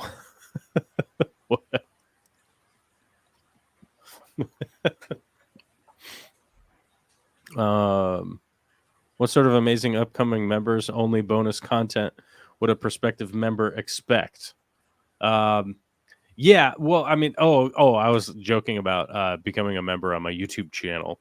As I've stated it on my live streams, and I think I've stated it here before, my goal is to get to 1,000 members, and then I'll go full time on YouTube. I think I'm currently at like 250 or something like that. So we're short of the number, but I really have to tell you, the Discord community and stuff like that we have going on here with members and patrons and stuff is amazing, and it definitely keeps me in the loop of most of the important stuff that's going on in the world. What did I miss? Oh, I forget. We were talking about the Amazon up and coming releases. We talked about that. Some of them exciting, some of them not. Looks like The Boys is on Amazon's release coming up list. It just says that to be announced when the date is. So it's like it's on the docket already on Amazon's webpage. I'll put $1.50 on February next year. Yeah, I don't know. I mean, it's possible, I guess, but everything else that's on here on the list is December, November, October, and then past July thing that It's a already big came skew. out, and The Boys is the only one that's to be announced. Now there is Yeah. one down here way at the bottom that's 2022 September. That's The Lord of the Rings. So that's all that's on Amazon's actual what's being released upcoming list from Well, Amazon Studios. That gives me hope that my $1.50 bet is safe, because there's absolutely no way that we can expect the Lord of the Rings before then.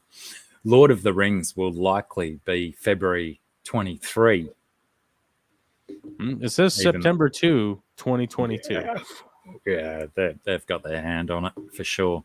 I'm sure they know when it's going to be done. I mean, why can't they tell us when The Boys is coming then? no, what I'm saying is it's on the upcoming list. Like the these are the upcoming series, and it's the only one that has the to be announced date on it. And everything else here is October, November, and December. Yeah, they just want to keep the audience guessing, don't they? Well, I'm just saying it's fairly soon. It might be early January, is what I'm saying. You know, it's going to be. It might be next month. Who can tell until It it's might on be our next screens. It could be this month. Who knows? It could pop up Bloody- and be like, "We're releasing it now. Bring it." I don't know. They better give me at least a week's notice so I can rewatch all of the previous ones again. Get up to speed. Oh, I'm already up to speed, but I just would like to watch all that stuff again without having to watch 3 seasons again. Just 2 is a good rewatch. I can't stop looking at this thing behind my ear. I should have joined them together with a fish hook.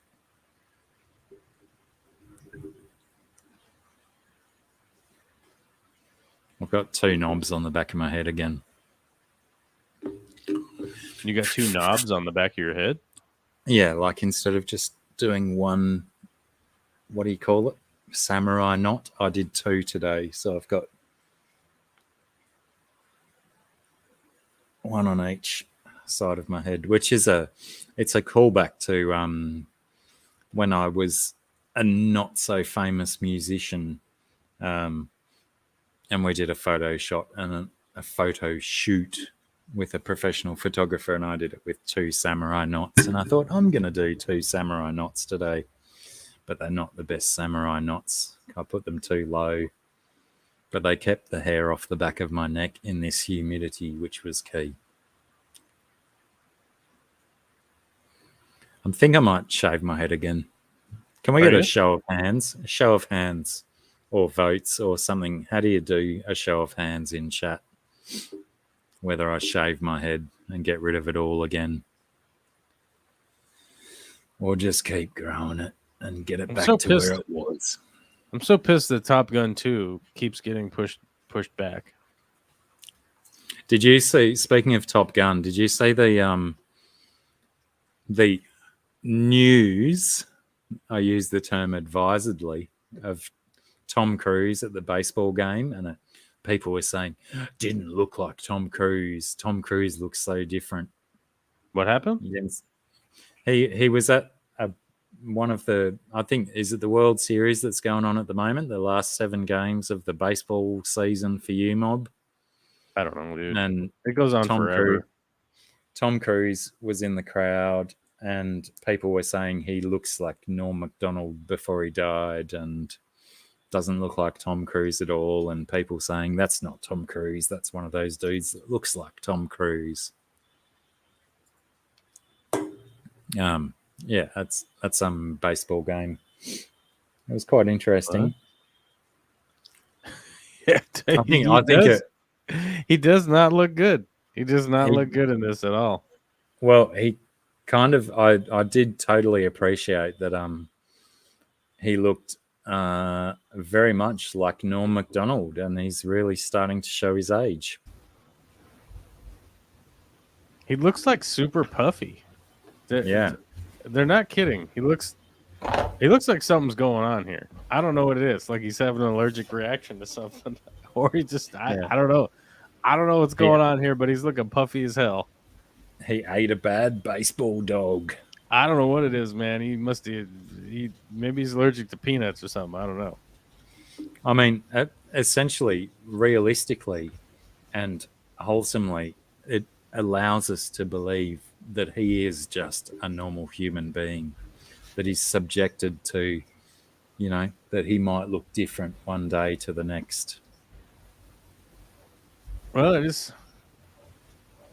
I don't know what to tell you. That's either him or that's just some guy that looks a lot like him. Just randomly looks like him. Yeah, there's a few of them out there.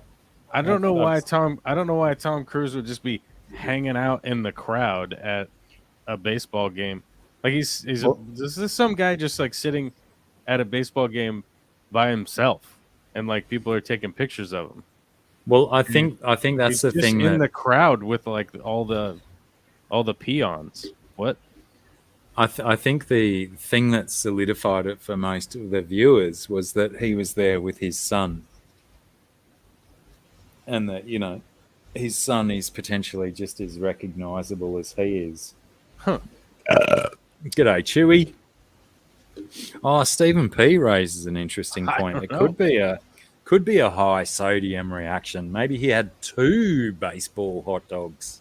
Maybe he had like 12 hot dogs. I don't know. And then he's just going, ooh. So I guess he was there with his son Connor. Connor, that was him, yeah. My God, it says that his son is 26 years old. Oh my God, I'm so old. Wow, that puts a lot of stuff into perspective, doesn't it? Yeah, why is it only pictures of him? Where's the picture of his son? It's not like his son's like a kid. Probably just for the sake of maintaining anonymity. Well, clearly, he shall have no anonymity. Hold on. Now, is that the second time that Vitra has referenced Joker 2 movie? Is there a second Joker movie coming out? Joker 2? I thought they really nailed that up into a concise little box when they did the first one. But yeah, there wasn't a hell of a lot of Batman-related crime, so potentially they feel they've got to go down that avenue.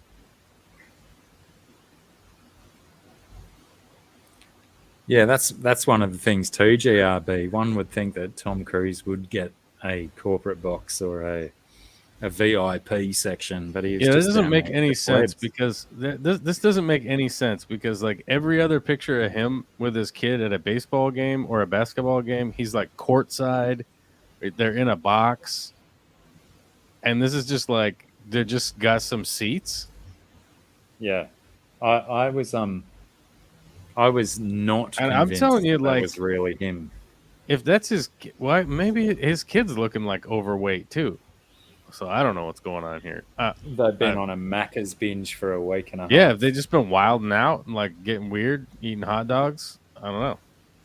I don't have to do a movie for 4 months, so let's get smoke a bunch of crack and eat heaps of Macca's. Yeah, we'll smoke some rocks and we'll get crazy eating hot dogs. Oh my god. You know what's funny about that? Like, you smoke crack, you get skinny thing, right?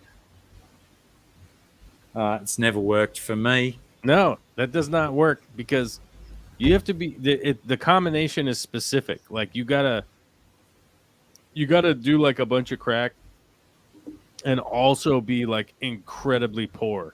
Like you gotta be broke, dude. You gotta be so you gotta meet both criteria before you embark on this challenge. Yep. Yeah, because the problem is like, if you like smoke a bunch of crack, like you don't eat some food for a couple days, right? Because you're all cracked out. But then like you run out of crack and you're like, oh my God. And you just go eat a ton of food and your metabolism is all jacked. So you just get fat and puffy, Now I think we're starting to see some insight into these Tom Cruise pictures. That might be what's going on here. You know what I'm saying? Maybe they're doing a little booger sugar and eating burgers. Yeah. Wilding out.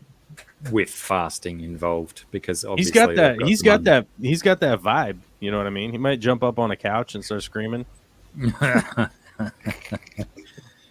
As long as he keeps hiding his crack infested teeth. He'd be out there pulling a Rick James on your couch,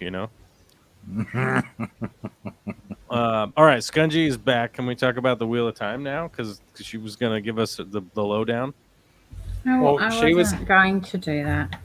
She was No. quite convinced that you would give a better description than her. What? And that's what I thought, because you've openly said that you're only reading the second or third book right now, yeah? Who, me? And she's like she's frozen, or not frozen anymore. No. But yeah, I felt that she seemed to be much more of a fan than you to be able to give us a decent description of what goes on in the story. Do you not want to do that, Scungy? Can you give us not particularly, and I don't feel that I'm in a position. It was like a really long time. Actually, that was something I was looking at, because I've been looking for something to read, and I was sort of half considering going back to it, but I don't know. Now I'm disillusioned, because I thought that Corvus had said that the last books were good, that were written by the other guy. Well, the thing is, like, there were so everybody likes to say that, like, Brandon Sanderson just wrote the books. Like, he didn't just write the books. Like, he was with Robert Jordan for the last, like, 6 months of his life, doing the outline and all of the interaction work and all of the stuff that goes with writing a book, and, like, where the story goes, who does what, who talks to who goes where, and everything. And they wrote most of it, like, together, and then Brandon did all the rewrites with the editors and all that stuff after Jordan passed away. Or after Robert Jordan passed away. So it's like, it's not so much that, like, Brandon just wrote them. But you're saying you haven't read them to gun the tone, whether it, like, feels coherent. Oh, you haven't read them? I haven't read them. I stopped reading, so I'd read some. I was, like, quite young, and then I was reading to a point, and then I didn't have access to the ones, but I was, like, looking forward to it. And then I was talking to my dad, and he was like, "Oh, this is what happened, and this is what the last books are." And I got really disillusioned, and I just left it. Right.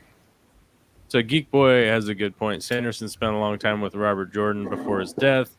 Then he worked with Jordan's wife as he was writing them, because a lot of people don't realize that Robert Jordan's wife was the editor of all the books.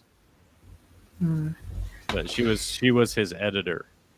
So she was the one that did all of the book editing and stuff. So it's like, it doesn't suddenly just be like, oh, hey, it's a totally different book and everything's, like, totally changed. It's like, no, but I've seen things like that before. And see, so I have my own personal things, and it's absolutely not only possible but likely that I sort of project a lot of the ideas onto it if I didn't know in the beginning.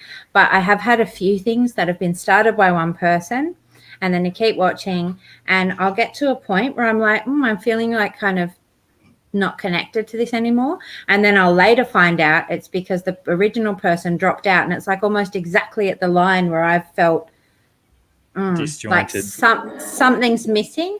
And I think that it's all good and well that he's planned all the story and stuff, but I feel like one of the things that I really like about a writer isn't just the overall, because a writer will come up with a story and they're like, this is like the path that the story is going to take. But the reality is that there are little choices that they make. And even when they're writing, they might be, like, planned up to that point, but they'll make a decision about a certain wording and a certain way of things that's uniquely them. And someone else just can't do that for them, So, yeah. And so I get quickly, turned off by those sorts of things. Yeah, I don't know. I mean, it was his wife that. Okay, I don't know. Do whatever. Yeah, but like his wife didn't write the books, did she? Okay, so if you listen to interviews with Robert Jordan, one of the things that he talks about is that he would read the books to his wife out loud. Then he would let her read them. Then she would read them back to him out loud with what she thought would be a better way of saying a bunch of the crap that he wrote down that was super weird and sounded like robots talking. And she would turn the sentences into humans talking because she was the editor of all of the books. So she was pretty That sounds like a quintessential to like solid writing the process. books and stuff. And she was involved with Brandon Sanderson to finish the books. And Robert Jordan was there. I don't know. I mean, you don't have to read them. It doesn't matter to me. I have no stake in the game. I don't really care. You know what I mean? But at the end of the day, you're saying you haven't actually read them either. Is that what it is? That? Oh, I've read one. I've read one of and I read all of them except for the last 4 chapters of the last book because I don't want to read the end yet. Okay. So I haven't finished the end yet because I don't want to. That's okay. I just got confused, but I thought that then maybe Mikey was saying earlier that you'd only read 2 books of it or something, but I don't know how many he's read. I didn't want to end it, so I never read the ending. Sure. I can understand that. There's too many books. I just don't want to know what the end is. How many books was the series total? 14 or something? The one 14, I think. Yeah, 14 or 15 or I don't know. Yeah, it's a lot. I've had some books where I've just there's one series. I'm trying to think how many books there are in it, and 3, 6, 9, 12. I think there's like 18 or 19 books in it. And yeah, when I got to the end, I was just so sad. I just didn't want it to be finished. I didn't want to have to say goodbye. Obviously, yeah, 14 books in, you're quite invested into the storyline and stuff. You want it to go forever by then, surely. It feels like that. But I always think that, see, I want things to go forever. I'm like that with books, but even, really good TV and stuff. But then the ones that do go on that bit longer, they always lose something anyway. I feel like you can't drag things out too far. You want it to just keep going forever, but it often just nothing can maintain that level, that trajectory like eternally. So can I put S's question on screen, Scungy, and can you answer it in 57 words or less? No, I'm not doing it because I feel you're too like invested I don't in the have story already. No, it's not that. It's just that it must be. I don't know. It must be getting close to 20 years, but it's not quite that, is it? It feels like it's close to 20 years since I read the books. It's like a long time. Ah, right. Really long thought time. The way you were talking previously is that you'd been back there recently. No, so I was going to. I was absolutely going to start again. But I want to decide before I start again. Like, I don't want to start again if I'm not going to read the last books. So I'm kind of in a position where I'm feeling kind of. And you don't want to read the last books because they were by the different person. Is that what I'm to garner from this conversation? Kind of. I think it was just that I had this idea in my mind that I was like going somewhere with it, and like I can't remember how many I read up to because I didn't read all the way. Because once I found that out, I got really funny about it. I was like, I can't keep going with this if I don't have faith that I'm going to get those last books. But that's happened, I mean, still, because I read this Song of Ice and Fire. And then it's been like, I don't know, how long has it been? Like 7 years or something. And George R.R. Martin, I just don't have like a lot of faith that he's going to stick around to finish that last book. So that's also one that I've gotten really, it's like now I know that, maybe imminently the second last book might come out, but I kind of don't even want to touch it because if I do that and then he doesn't do the last one, I'm just going to Is upset. your concern founded in the fact that he may die before then because he's such an unhealthy Yes. man, or just give up on the process? And not a young man, but well, both. It seems like he sort of hasn't had a lot of passion for that particular thing. You know, it's waned. And I guess if you're working on a project that for so many years, there comes a point where maybe you don't have that to give to it. Well, especially So then I don't know. Sorry, keep going. You don't know that. Yeah, no, I know the words I said. I'm just trying to find my train of thought. I can't remember what I was saying, but yeah, can't remember. Sorry, train of thought's gone. Left the station. Do you potentially believe that he might have been disillusioned by people's reactions to how poorly the ending to the current Game of Thrones TV went? That he might not be as passionate about writing his product as he previously was, or is it something? Well, I don't know about that. I don't know. I think that maybe the whole thing of it getting turned, you know, because he's done a lot of writing and he was writing for a really long time before the TV show of Game of Thrones came out. And I just don't know. I feel like sometimes, you know, maybe it's like because then that was really successful and then he's been involved in a bunch of other kind of TV things. And maybe that's just like more pressing for him. It feels more relevant. And I know that in myself, sometimes there's something I'm really into creatively, and then I can sort of plan to finish it, but you start going down another track and you start looking back at that thing. And even if you go back to finishing it, it's never with the same sort of energy that you had in the beginning. Sure.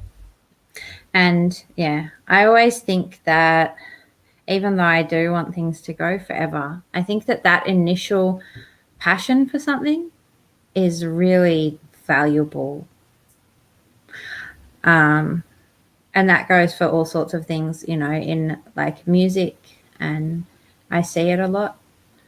Well, yeah, you can certainly identify when the author or the producer of music loses passion for what they're doing, because what they churn out starts to sound very generic and run of the mill instead of the original unorthodox stuff that they were producing that got everyone's feckles up.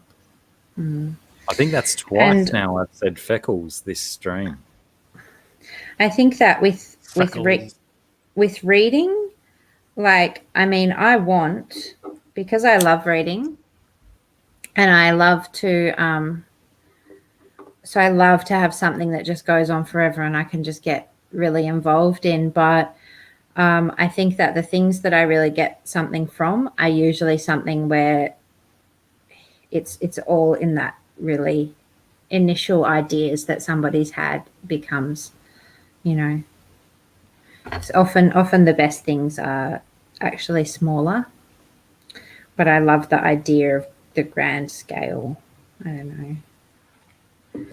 But like I've got like all of my tastes and stuff. It's just my tastes and like I've got all of these little things that sort of like spark or don't spark me, and it's just like something might be good objectively, but whether it makes me feel something is what makes it.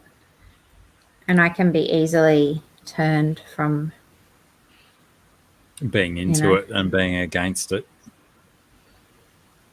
Yeah. Well, that's the variation between objective and subjective, isn't it?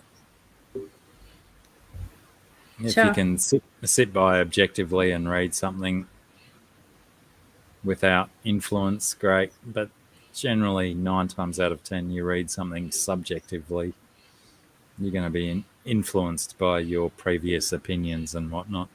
Yeah. If that makes sense. I've got that, you know, that's where like shows and movies and stuff, like the things that I really like with such a deep emotion usually. if I really like it. And everything else is just like, yeah, like everyone's doing the stuff. They're all doing that stuff, but it's something, there's like just some little thing that gets me. And I one can't little thing necessarily that ruins explain it. that. Or maybe and maybe it's not like, necessarily justifiable, and I'm not like trying to use it as an overall thing to tell other people what they should like or be interested in. It's just that I know for me there's like that little bit of magic, and I'm like chasing that little bit of magic. I want it so much, and everything else is kind of meh. Pales in comparison. Then when you just find something that's just like, yeah, Bee's knees. oh, it just like tickles you somewhere. I don't know. What was the last thing that grabbed you like that? I can't really think of like things in an order like that. Wow, that's interesting. I don't know what the last thing was. I'll give you a few minutes to think on it. G'day, Byron Lumley. No, that's a lot of thinking to try and put things into an order. Well, Byron, who's just popped up in the chat, brings up an interesting point, that it's hard to find a bit of magic when making something for mass appeal. Absolutely. And that's why I'm usually looking around in all sorts of little, unmainstreamy places where people are making things for their creative value and guided purely by their passions than by, this overall mass appeal, because it's not. That's not you need to appealing put that to on me. a shirt, Byron. You put that on a shirt and you'll sell heaps, because it's such a valid statement. I think the biggest problem is that when you're making something with mass appeal, is that you do have like a really big budget, and with a really big budget and a really big crew, and a lot of producers and a lot of extra people on the scene, and you have the shareholders and you have all these sorts of people. You do end up making definitely making some strange choices with things. It's like too many cooks spoil the broth. Yeah, but I mean, I think there's an easy way to like skate around that, with having the certain people that can handle those big budget stuff. And I'm not saying that there isn't space for like new ones to come up. Like Taika Waititi would be a good example. Like he, was kind of making these low budget stuff and then was able to transition that into bigger budget success and things that are fun and make sense and still have appeal to the nerds and the general audience. Like I know that there was a lot of people that were like, they didn't really like Thor Ragnarok. They were like, oh, it was kind of too campy or whatever. But it was like, to me, I really felt like it had to do the mass appeal. And I feel like it did that well. And I feel like there was enough throwback stuff also included in there for the nerds and stuff. That was the only Thor movie that I've seen from start to finish is Ragnarok. Yeah, it's like I thought it did a good enough job that there was like, it wove itself around, and like you didn't have a lot of the big Thor characters that the nerd fans have wanted, like Beta Ray Bill and stuff like that. But there were elements in there that had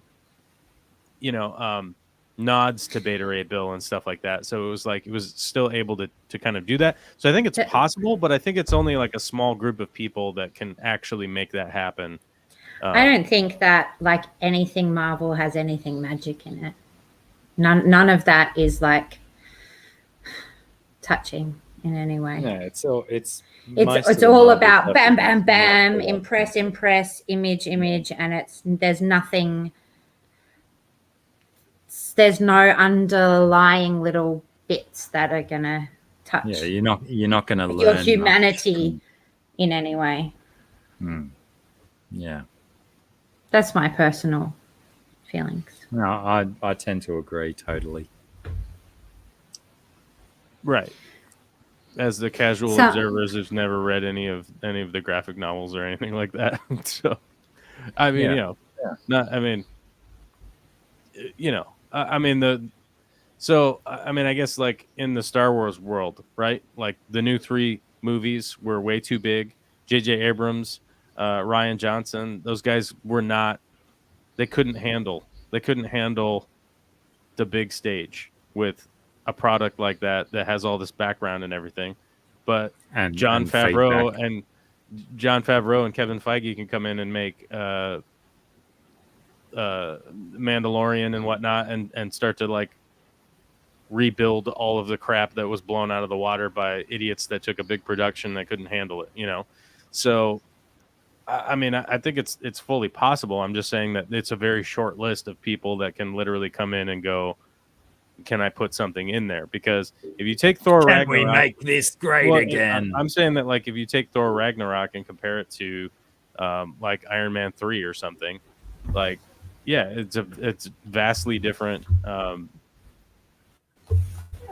production in my opinion, but I mean, I didn't like Bridges of Madison County, and it won a whole bunch of Academy Awards. So like, I'm not the judge. Just because something wins awards usually doesn't mean that it's excellent.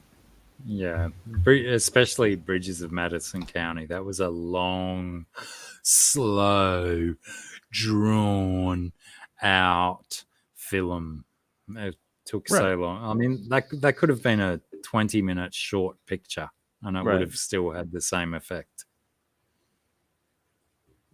Yeah, maybe. All right. Well, it's 9:30. I got to get up at 3:30, so I got to get out. Yep, I got to go. Wait, where's my button? I got to figure out my button. Oh, there's the button. Bye-bye. Well, that was abrupt. Thanks for hanging out, Corvus, I suppose.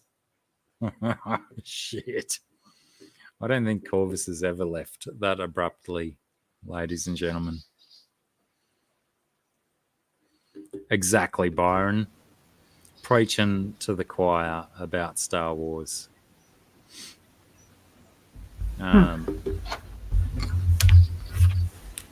Normally, we're less one. Yeah, Corvus did a really, really, really, really, really rapid exit. He said, righto, it's 9:30. It's time for me to go to bed. Gone. I didn't even have a chance to say, night, sweetheart, or anything like that. Yeah, I don't know if me talking about shows and stuff on here is really like all for the best. I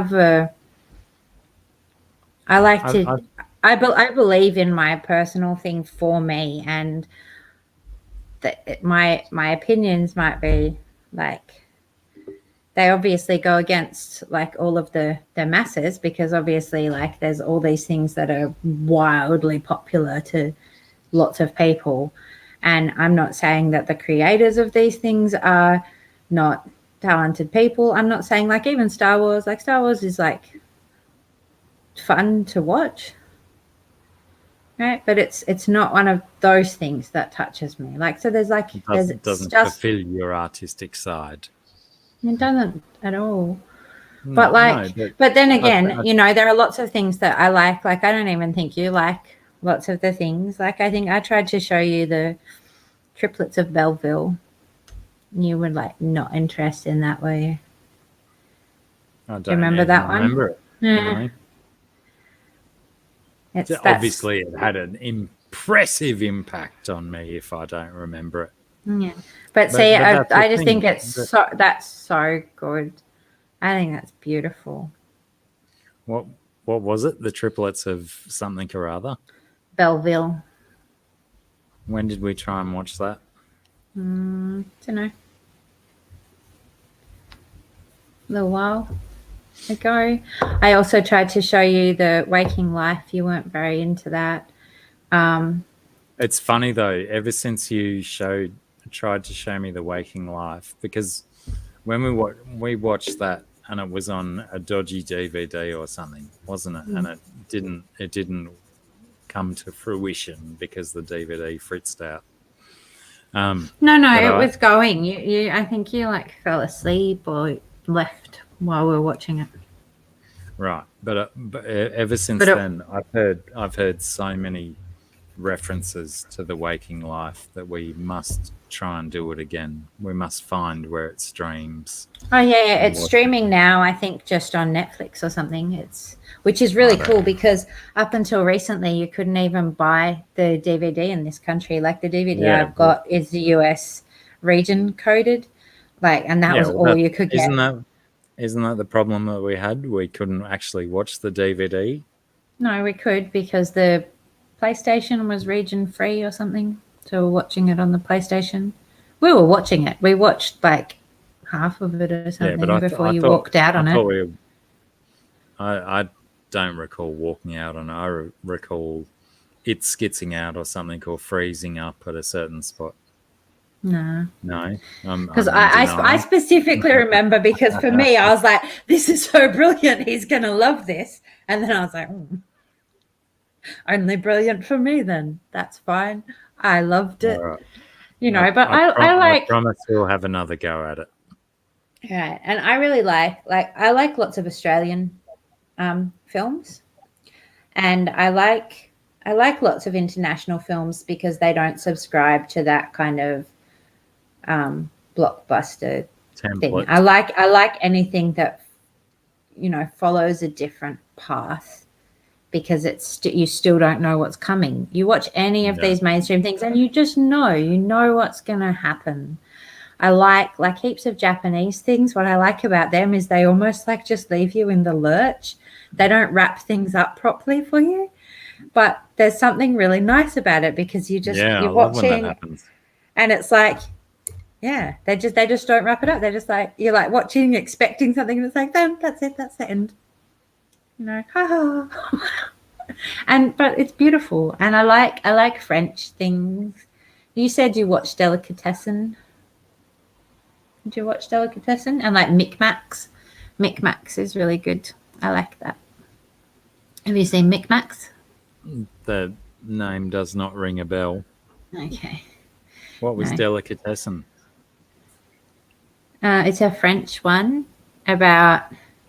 It's there's a butcher and it's a sort of a time of poverty and he's basically has a boarding house and he kills the people in the boarding house to sell as meat in his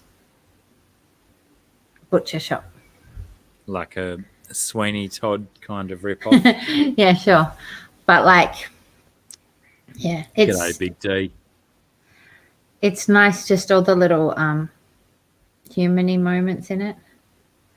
Although I did quite enjoy that Sweeney Todd movie that they did. That was good. Well, has there ever been a moment when Johnny Depp and Helena Bonham Carter have appeared on screen and it hasn't been enjoyable? I don't know. You mean together?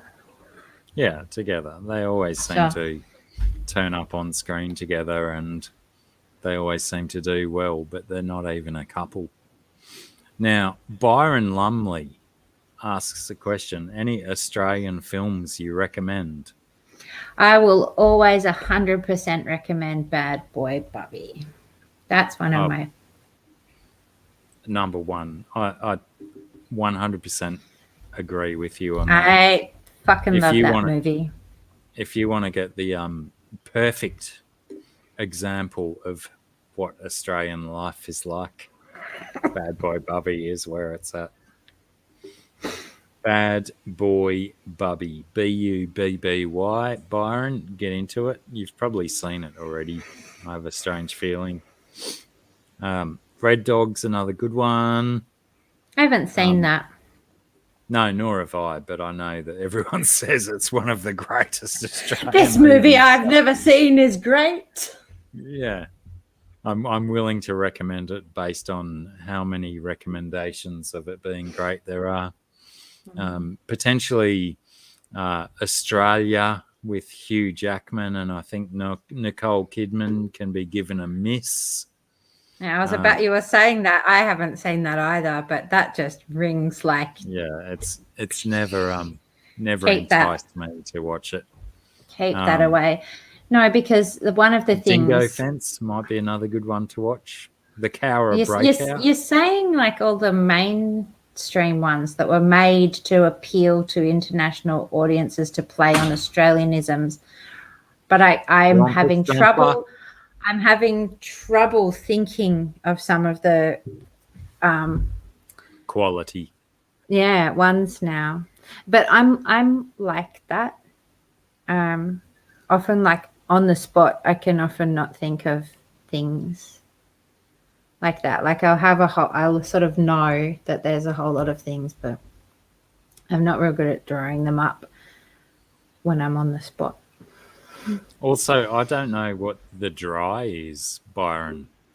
For an Australian, if that's an Australian movie, I feel, reticent. I have no idea what it is either, but I think it's recent and it might have Eric Bana in it, but that might be wrong. I just remember seeing like a thing on one of the streaming things, like an ad on there maybe.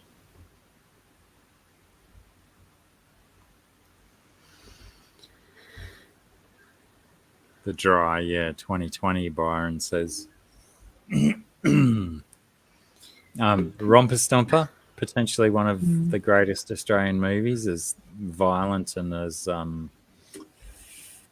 nasty as it may be. It was a very good film and one of Russell Crowe's finest works before he started doing shit stuff. Now I want to say the poem, but I don't think I can remember it. Which poem? The Michael Lenig poem about the Russell Crowe and something in his garden. He's making a poem to the crow that's rustling in the leaves in his garden, and I like it very much. Actually, I like mostly everything he does. Potentially, can I give you a minute to Google it so you can recite the poem? Well, I just look at it. I probably have it in one of my books on the bookshelf. I just have to see if you like. Oh, but that means you're going to have to go away instead of just Googling it. And then I have to sit here busting for a pee. Well, yeah. I've got a whole bunch of his books, which are really good. Chopper, definitely. Byron is a worth watching. If you've not watched Chopper, that was a very good, possibly Eric Bana's best movie apart from Black Hawk Down, because Black Hawk Down was a fantastic film as well. But when his portrayal of Chopper, as Australians, we were exposed to Chopper Read on a regular basis in the media and stuff, and I thought Eric Bana really, sorry, I called him Bana before, but I'm pretty sure he even calls himself Bana. I think his portrayal of Chopper was fantastic and excellent, and that was a really good movie. And Chopper's still writing stuff and putting books out and shit.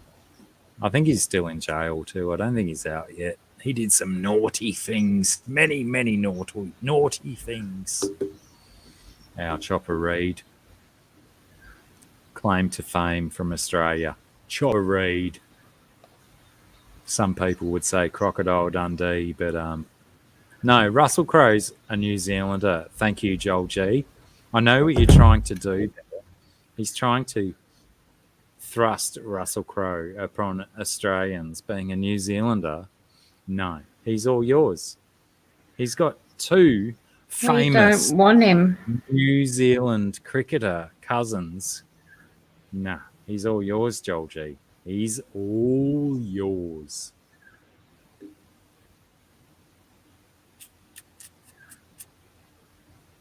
Oh yeah, that's right. That's right. Chopper Read is dead, isn't he? I think he even died in jail. Unsuspiciously, surprisingly. I think all the criminals had respect for Chopper Read.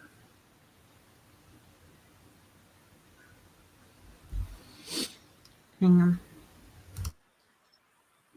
Oh, wow. I was just going to go and do a wee as well, but now we've got no faces on screen if I go and do a wee. What other? Yeah, The Castle. Someone else recommended The Castle before. That's a pretty decent insight movie into Australian culture.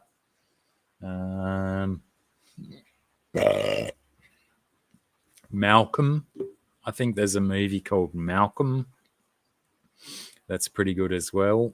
I think it's got the Jurassic Park famous Sam Neill in it.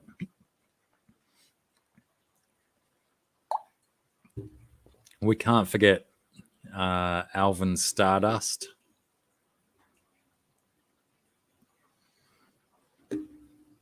Oh, are you Australian, Byron? You're a local here as well, are you?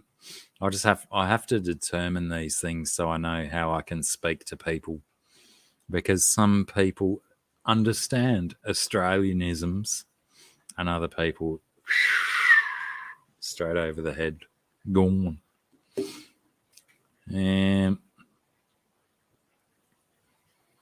Yeah, hurry up and bloody get your knee fixed, Big D. Hopefully it goes better for you than my old man's knee. 3 knee reconstructions that none of them have worked. Oh, hideous stuff. Byron Lumley is a Melbourneite. Good to know. Oh, thank goodness. Thank goodness Scungy is back. Thank goodness Scungy is back. Hi. Hi, welcome back. Thank you. It's okay. I've kind of changed my mind. But I remembered that there's a story that... Did something change on your computer? Now I'm hearing myself back. No, I've stopped now. It's okay. Anyway, there was this story that I think I do. I probably might know it by heart, but that I was going to read to people one day. And then I didn't do it. And I was going to go and find it so that if my memory failed me, I'd have a backup. And then I was on the floor with books all around me and realized that I probably should just not. Shit. So that's So now that's essentially a preface to you not telling us a story, even though the start of the story got us all excited about Scungy telling us a story. Well, it's just if I start telling it and then I can't remember it. No, it's just a kid's story. I've probably read it. I've probably told it to you before, and read it to you. I remember sending you lots of readings of kids' books. Actually, we're gonna need a show of hands in the chat for whether Scungy tells us the story. She's already shaking her head, so that means positive votes. Let's tell us a story, Scungy, in the chat. No, well, already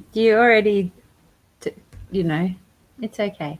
We just take 1 minute and we'll be on a different train of conversation. Oh, I love you. Aw, I love you too. Oh, that's great. Yeah. We've got 1 vote for story already.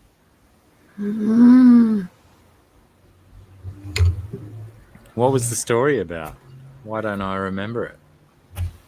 Because I haven't told you the title yet. You'll remember. It's just Slinky Malinky.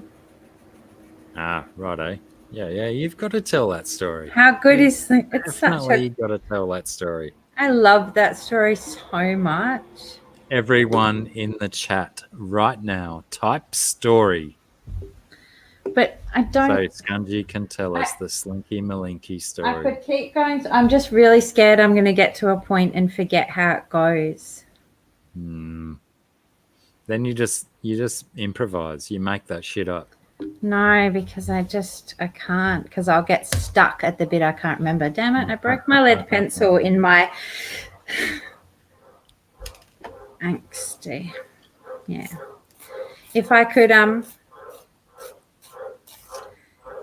find the book, I feel like that would be really good backup. Like, I'm so sure I remember it. I must have told that story like Google it while we wait for the story 700 votes times. to come in, because we're getting a lot of story votes coming in. I don't think that you can Google just a whole story, can you? I did Google the Russell Crowe one, by the way, but What was the Russell Crowe one? the Russell Crowe poem. Do you want to tell that while we wait for all the votes to come in? No, because you asked me to Google something else, and I just got rid of it off my screen. G'day, Mr. IMC. Mr. IMC. I can't work out if that's a euphemism for something.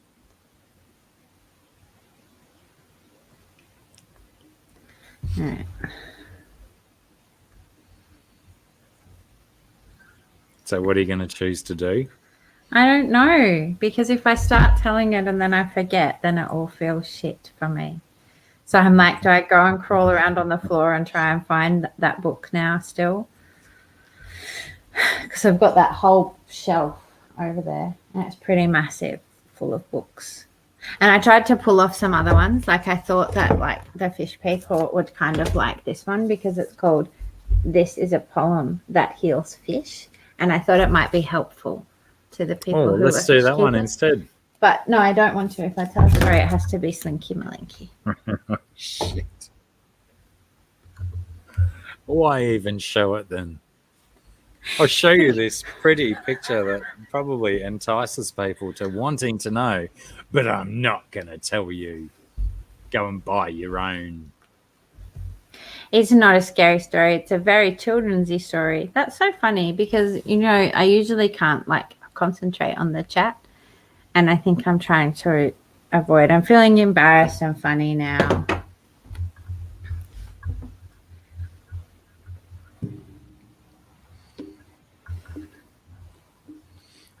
Well, I'm going to need you to do either a story or a poem or a song, because I'm really desiring to walk away from the camera at the moment. Okay.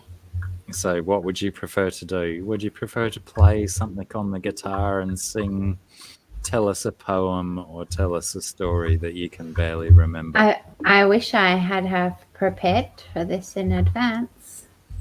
This is the thing, that if I gave you preparation time, it would just seem so produced and over the top. Yeah, not, but then and I not could, impromptu at all. because oh no, that's my kids. I'm sorry. I'm like going to have to go. No, because I can hear them fighting down. I think we can all hear that quite clearly, and they're not that far away. So I'm really sorry, because, you know, I would like to share the things, you know, but just if people are interested. Otherwise, you know, I have people who are interested in everything I have to tell and recite for them usually. Yeah, you know, if you like, I'll try and find the book or something, and I'll read it, because honestly, I think that story is so lovely, and I think that it's good for everyone at all ages. Actually, that reminds me, I have been meaning to. I have to read it for Isis and Azura, because the last time that Mel stayed here, we were reading all the kids' books together, and because I've got like a lot, I'm really fussy about the ones that I choose, and I have lots of really good ones. One sec. She's all wet, or she's gone? She took a shivering mouse off the road and ran off and started eating there was this little field mouse that was on the driveway. She ate a shivering mouse.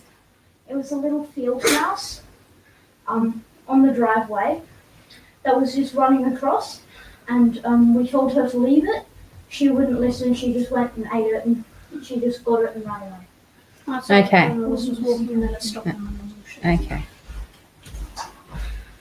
It seems like ages since I've heard Soren's voice, and that's a young man's voice all of a sudden. Yeah, and the whole manner has matured. Anyway, if you yeah, I wanna go probably and do, stuff, we might and as well just call it I'll tell quits. you my other story about that thing later. And yeah, I probably should go and do the things. But Well, let's maybe consider that story time with Sarah could be a segment on this live stream. And well, But let's just start with I'll read everyone's Slinky Malinky because I think everyone should hear Slinky Malinky. It's a lovely story. I think that's a great idea, no matter what the story is. Alright. But anyway, let's just yeah, call it quits, and we'll go. I'll do We'll that. just- And yeah, sorry, because it's just that it's gotten to this late hour, 3 hours in. I have to go, but yeah. All right. Thank you, everybody. And Thank you. and sorry. everybody. And yeah, I promise I'll read Slinky Malinky next time. Yeah. All right. Love you. Love you.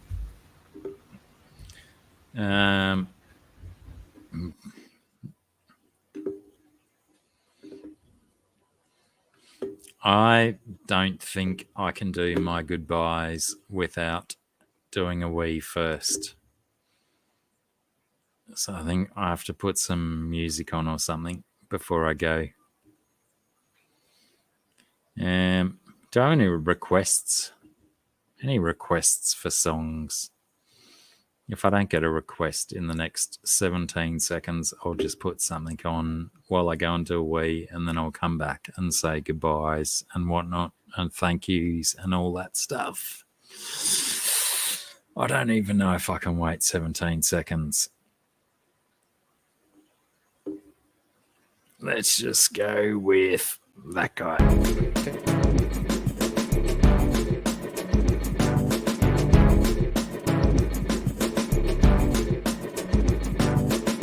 To be or not to be, that's the question. Every action has an equal opposite reaction. Put your hearts up and your hands out. Feel the vibes of the earth coming out. Get your feet out and the dirt between your toes. Get the stinky stinks moving up inside your nose. Put your hearts up and your hands out. Listen, Mother Nature's coming out. She's out, she's out, she's out, she's out. She's out, she's out, she's out. Get your brains out of their rudimentary traction. Seek a bit of better upper mental satisfaction. Get your brains out of their rudimentary traction. Just a bit of better upper mental satisfaction. To be or not to be, I repeat the question. Every action has an equal opposite reaction. With your hearts up and your hands out. Now can you feel the power coming out? Feel the vibes up and spread them around. Here are the beats and grooves that make you shake your ass around. Put your hearts up and your hands out. She ain't your baby if she's starting to pout. She ain't if she likes to pout. She ain't if she likes to pout. She ain't your baby if she likes to pout. If she likes to pout. She ain't your baby if she likes to pout. To be or not to be, that's the question. Every action has an equal opposite reaction. To be or not to be, that's the question. Can you hear the funky groove that I mention? To be or not to be, that's the question. Every action has an equal opposite reaction. To be or not to be, that's the question. Can you hear the funky groove that I mention?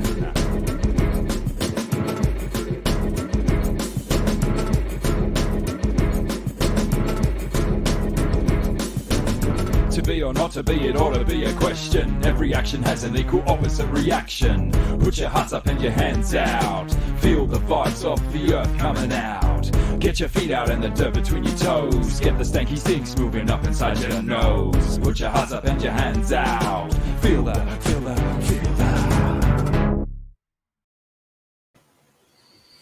What good timing.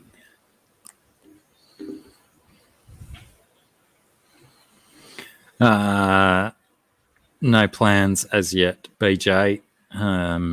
Generally, when I appear on someone else's stream, it's entirely impromptu. But if anyone wants, I'm pretty sure no one wants me as a guest on their streams nowadays. But email me. It's just that guy, that name up there at gmail.com. Email me. If you want me to be on your YouTube stuff, I'll probably do it. It's been very rare that I've said no to people. I might have reasons to say no to some, but by all means, email me, ask me. There's absolutely no harm in asking. It's a 50-50. It's a yes or a no. And anyway, I think that'll do us. We've got all that we could milk out of Scungy and out of Corvus. And, did a great job on Pam's show. Oh, I think I've been pretty slack on Pam's show, BJ, but I appreciate you saying. But yeah, if there's anywhere that you think I should guest, let them know to come and ask me.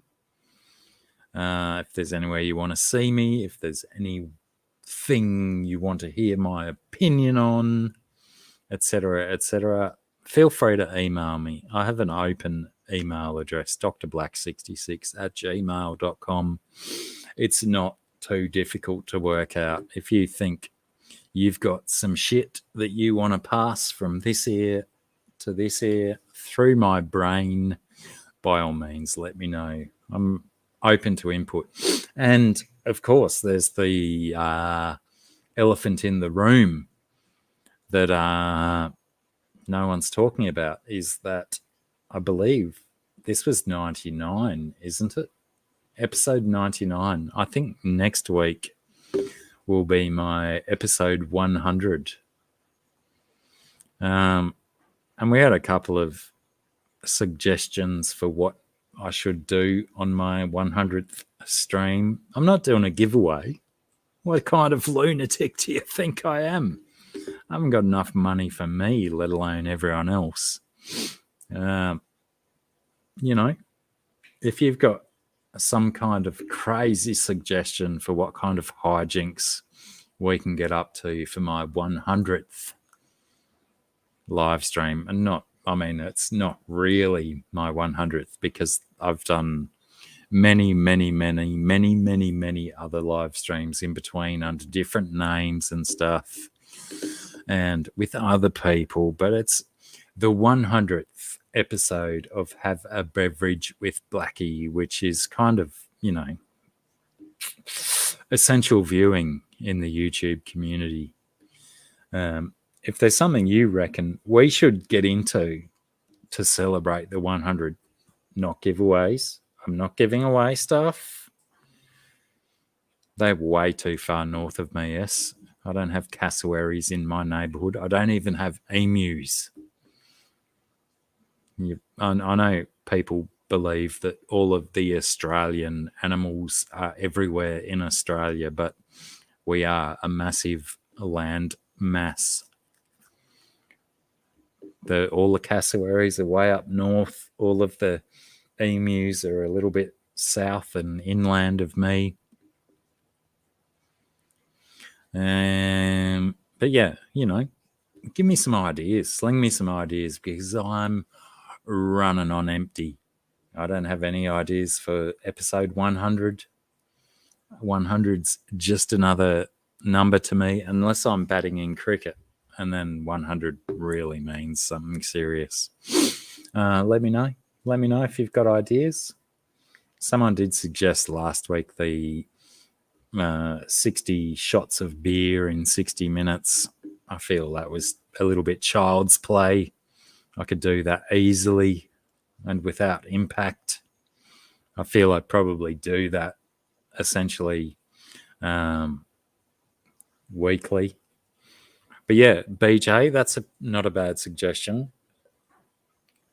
Maybe I somehow entice Sarah and myself to be in the same physical location for the 100th stream. Then yeah, playing songs would be a hell of a lot easier.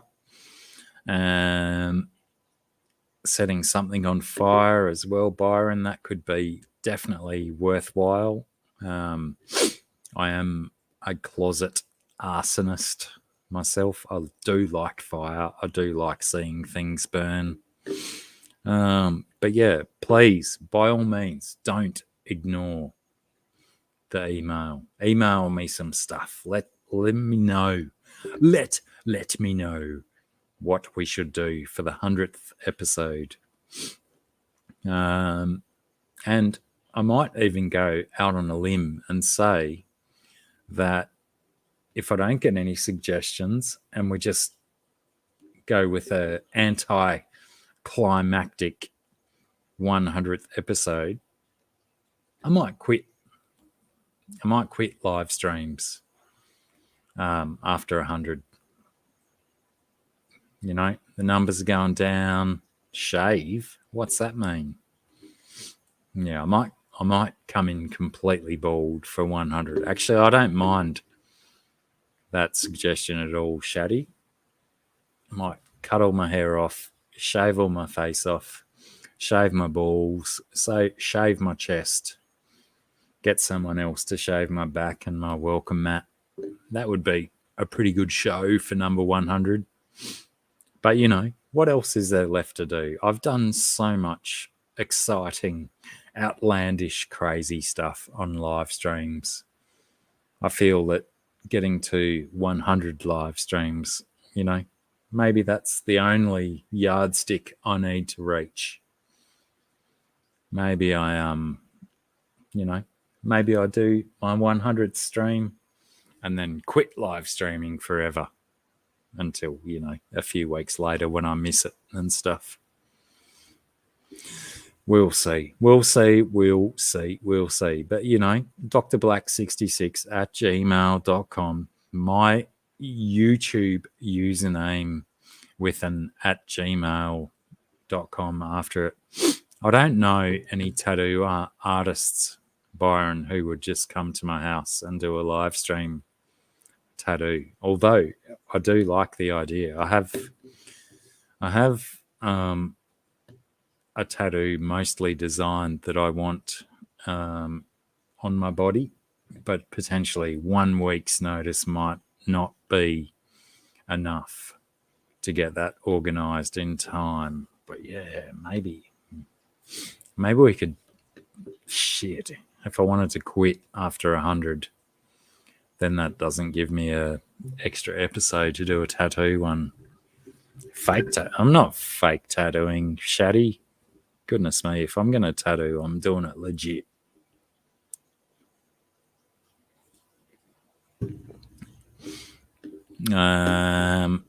Probably not, BJ. My town is full of entitled fuckwits. Most people, if you walk around the street with a camera out, you're going to get idiots talking to your camera. So I don't want any of that. It's just super unfortunate that my town has become, you know, a large piece of sausage on the countryside, thanks to all of the idiots that have moved here in the last 15 to 20 years. Ruined what it used to be. But that happens to all the towns. It does. A BWB 100 episode street art, as in like someone has to watch all 100 episodes and take influence from it and then go and make a piece of art. That might actually be doable, Byron. Did we actually, I know you confirmed, Byron, that you are Australian, but did we confirm where you were? I don't know about that. few cans of spray. I got a few spray cans out in the cupboard outside, purples and reds and blacks. That's a good enough palette, isn't it? Anyway, if you continue to think of awesome ideas for my 100th episode, email them to me. Otherwise, it's just going to be more of the same. Oh, that's right. You did confirm that earlier, Byron. My apologies. You did say Melbourne was your joint. I am far north coast, New South Wales, Byron, just in the hills from Byron Bay, funnily enough, with your name. Mullumbimby is my town, but generally we just tell people Byron Bay and they know where you are. Pierce something. Give me something difficult, Shaddy. Everything's almost pierced already. Got so many holes in all of my ears. My foreskin's done. Haven't done my nipples. I tried one time, but I had to give up because that hurt a lot. Just doing it straight up. Oh, I like it. I like it that ideas are piling in. Send your valid ideas to my email, as previously mentioned. I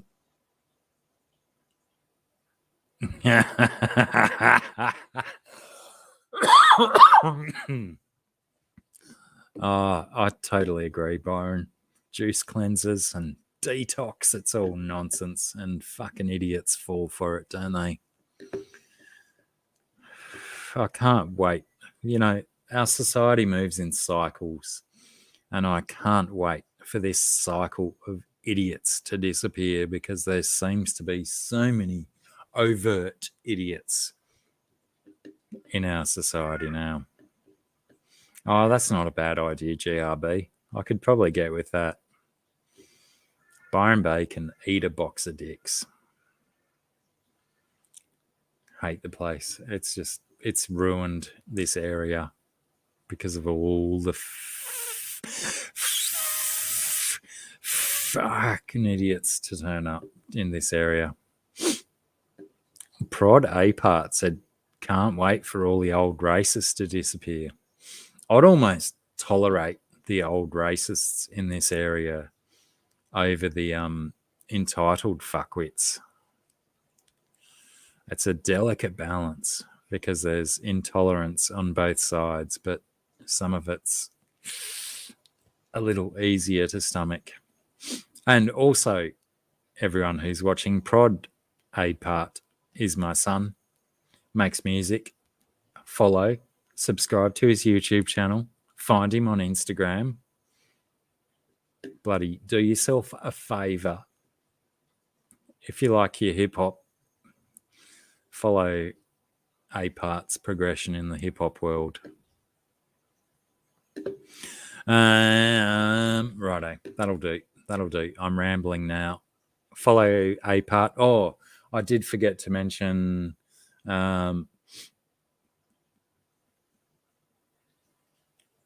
just look up no, hang on, it's not a slash. What is it? It's a hyphen. A-part Paddy.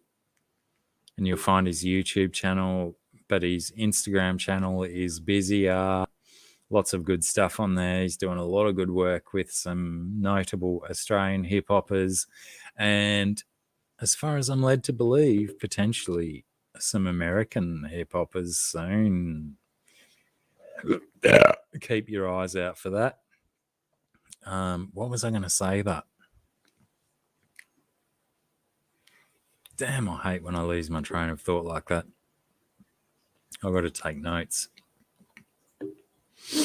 Someone remind me what I was about to say, because clearly you know what I was about to say.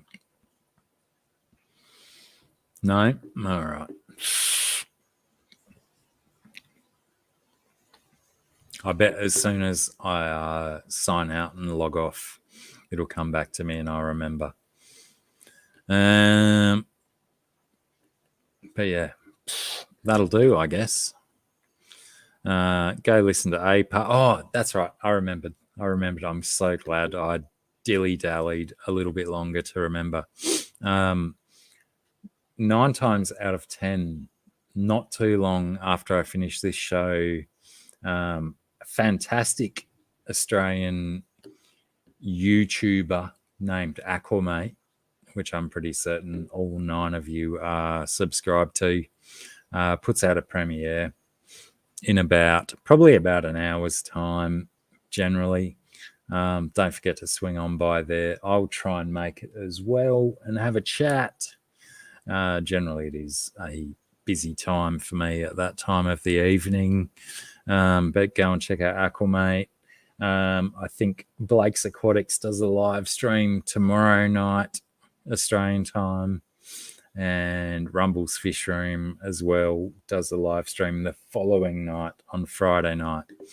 So, try and stay in touch with us Australians with all of this COVID nonsense. Us Australians are feeling so segregated from the rest of the planet. So have a go at that. Aquamate, Blake's Aquatics, Rumble's Fish Room, and hopefully soon we'll get Perth Cichlids back on track and streaming. And thanks for watching, hanging out, lasting this long. If you've watched the replay for this entire 3 minutes, 3 hours, oh, crikey, get a hobby already. Aquamane, hello and goodbye, because we're just signing out, bro. 2 hours and change. Thank you, BJ. Yeah, I know he always comes up a little bit after, and I think he gives me a little bit of leeway because sometimes, I might do a 4.5, 5 hour stream. So he's giving himself a little bit of room to breathe, I think. But anyway, yeah, like I said, humble thanks to all of you guys for hanging out this long. They always go long, don't they? I come in and I say, let's just do an hour stream to the guys before we go live, and then we end up going for 3. Silly, but people sit through it for some stupid reason.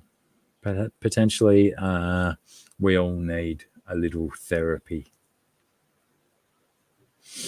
So apart from recommending Squid Game and whatever else I recommended, I don't think I recommended anything else apart from that. Have a chat with a therapist. I think most people need to. Maybe I should take my own advice.